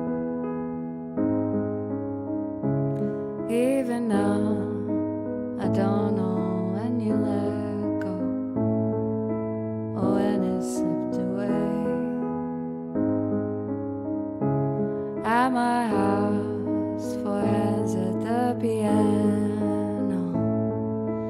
You sure know how to play. I never asked for love, no diamond ring. You let yourself in, and then you weren't allowed to come around and throw my heart about, to turn me on just to turn me down, and everything's unspoken now. I'm out, the silence is so loud. A month ago, you had me undercover, butterflies in bed. No, I won't phone, 'cause we went straight to lovers, so we can't even talk as friends. I never asked for love, no diamond ring. You let yourself in, and then you weren't allowed to come around and throw my heart about, to turn me on just to turn me down, and everything's unspoken now. I'm out, the silence is so loud. The silence is so loud. The silence is so loud, and everything's unspoken now. I'm out, the silence is so loud.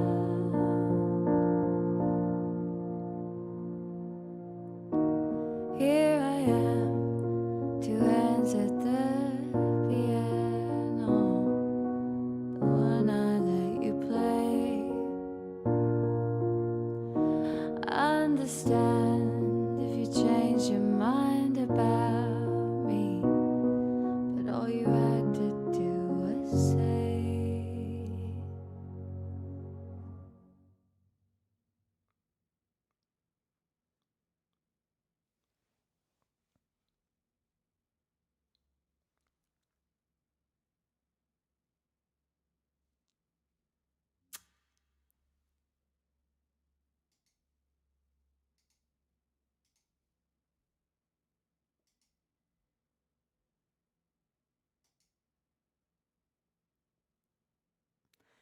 Loud by Olivia Dean Louis. I taught myself it in the car the other day. I'm not doing anymore. I've had enough today, guys. I'm so sorry. I hope it was somewhat entertaining, but fuck, for anybody that's stuck around for this shit show, I am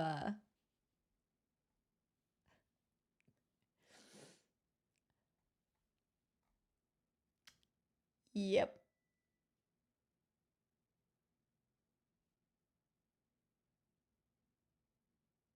Yep.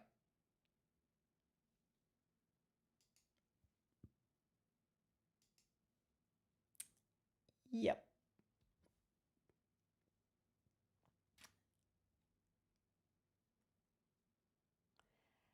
And I mean, it is great. It is good. It is great that I stuck to the schedule, you know, where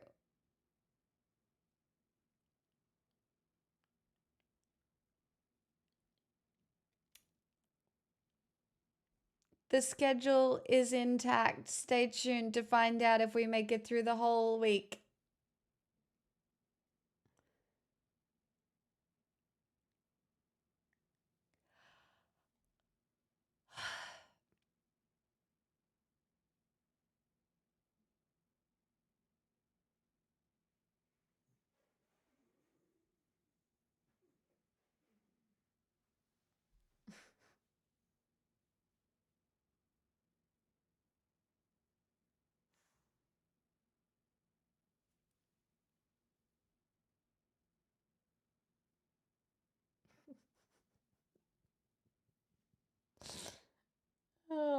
For fuck's sake.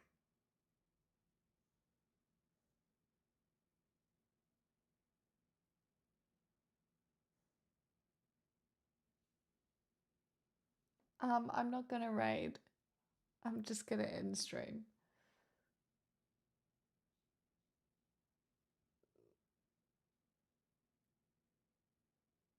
At least it was fun before it got weird. No, it was weird all night. It was weird and shitty all night.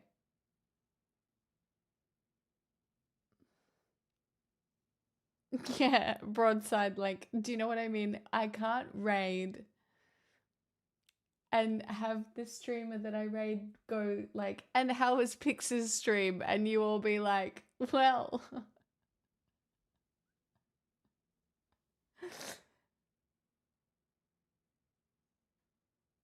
Ah, fuck.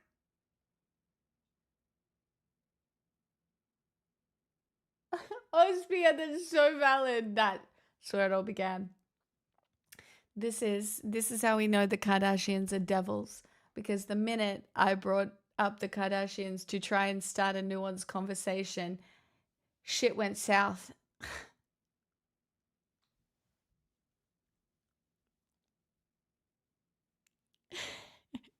Vox, can you imagine? I can't.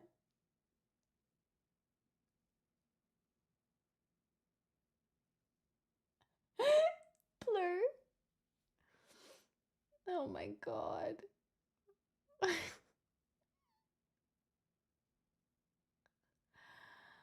Oh my god. Oh my god. Okay, chat. I'll finish like this. Wow, what an ending screen. Isn't that crazy? I'm gonna go dunk my head in a bucket of cold water and try and wash this off.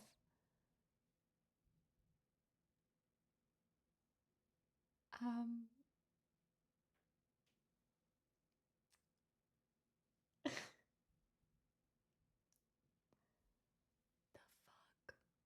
The actual fuck? I am actually gonna go shake it off. Yep.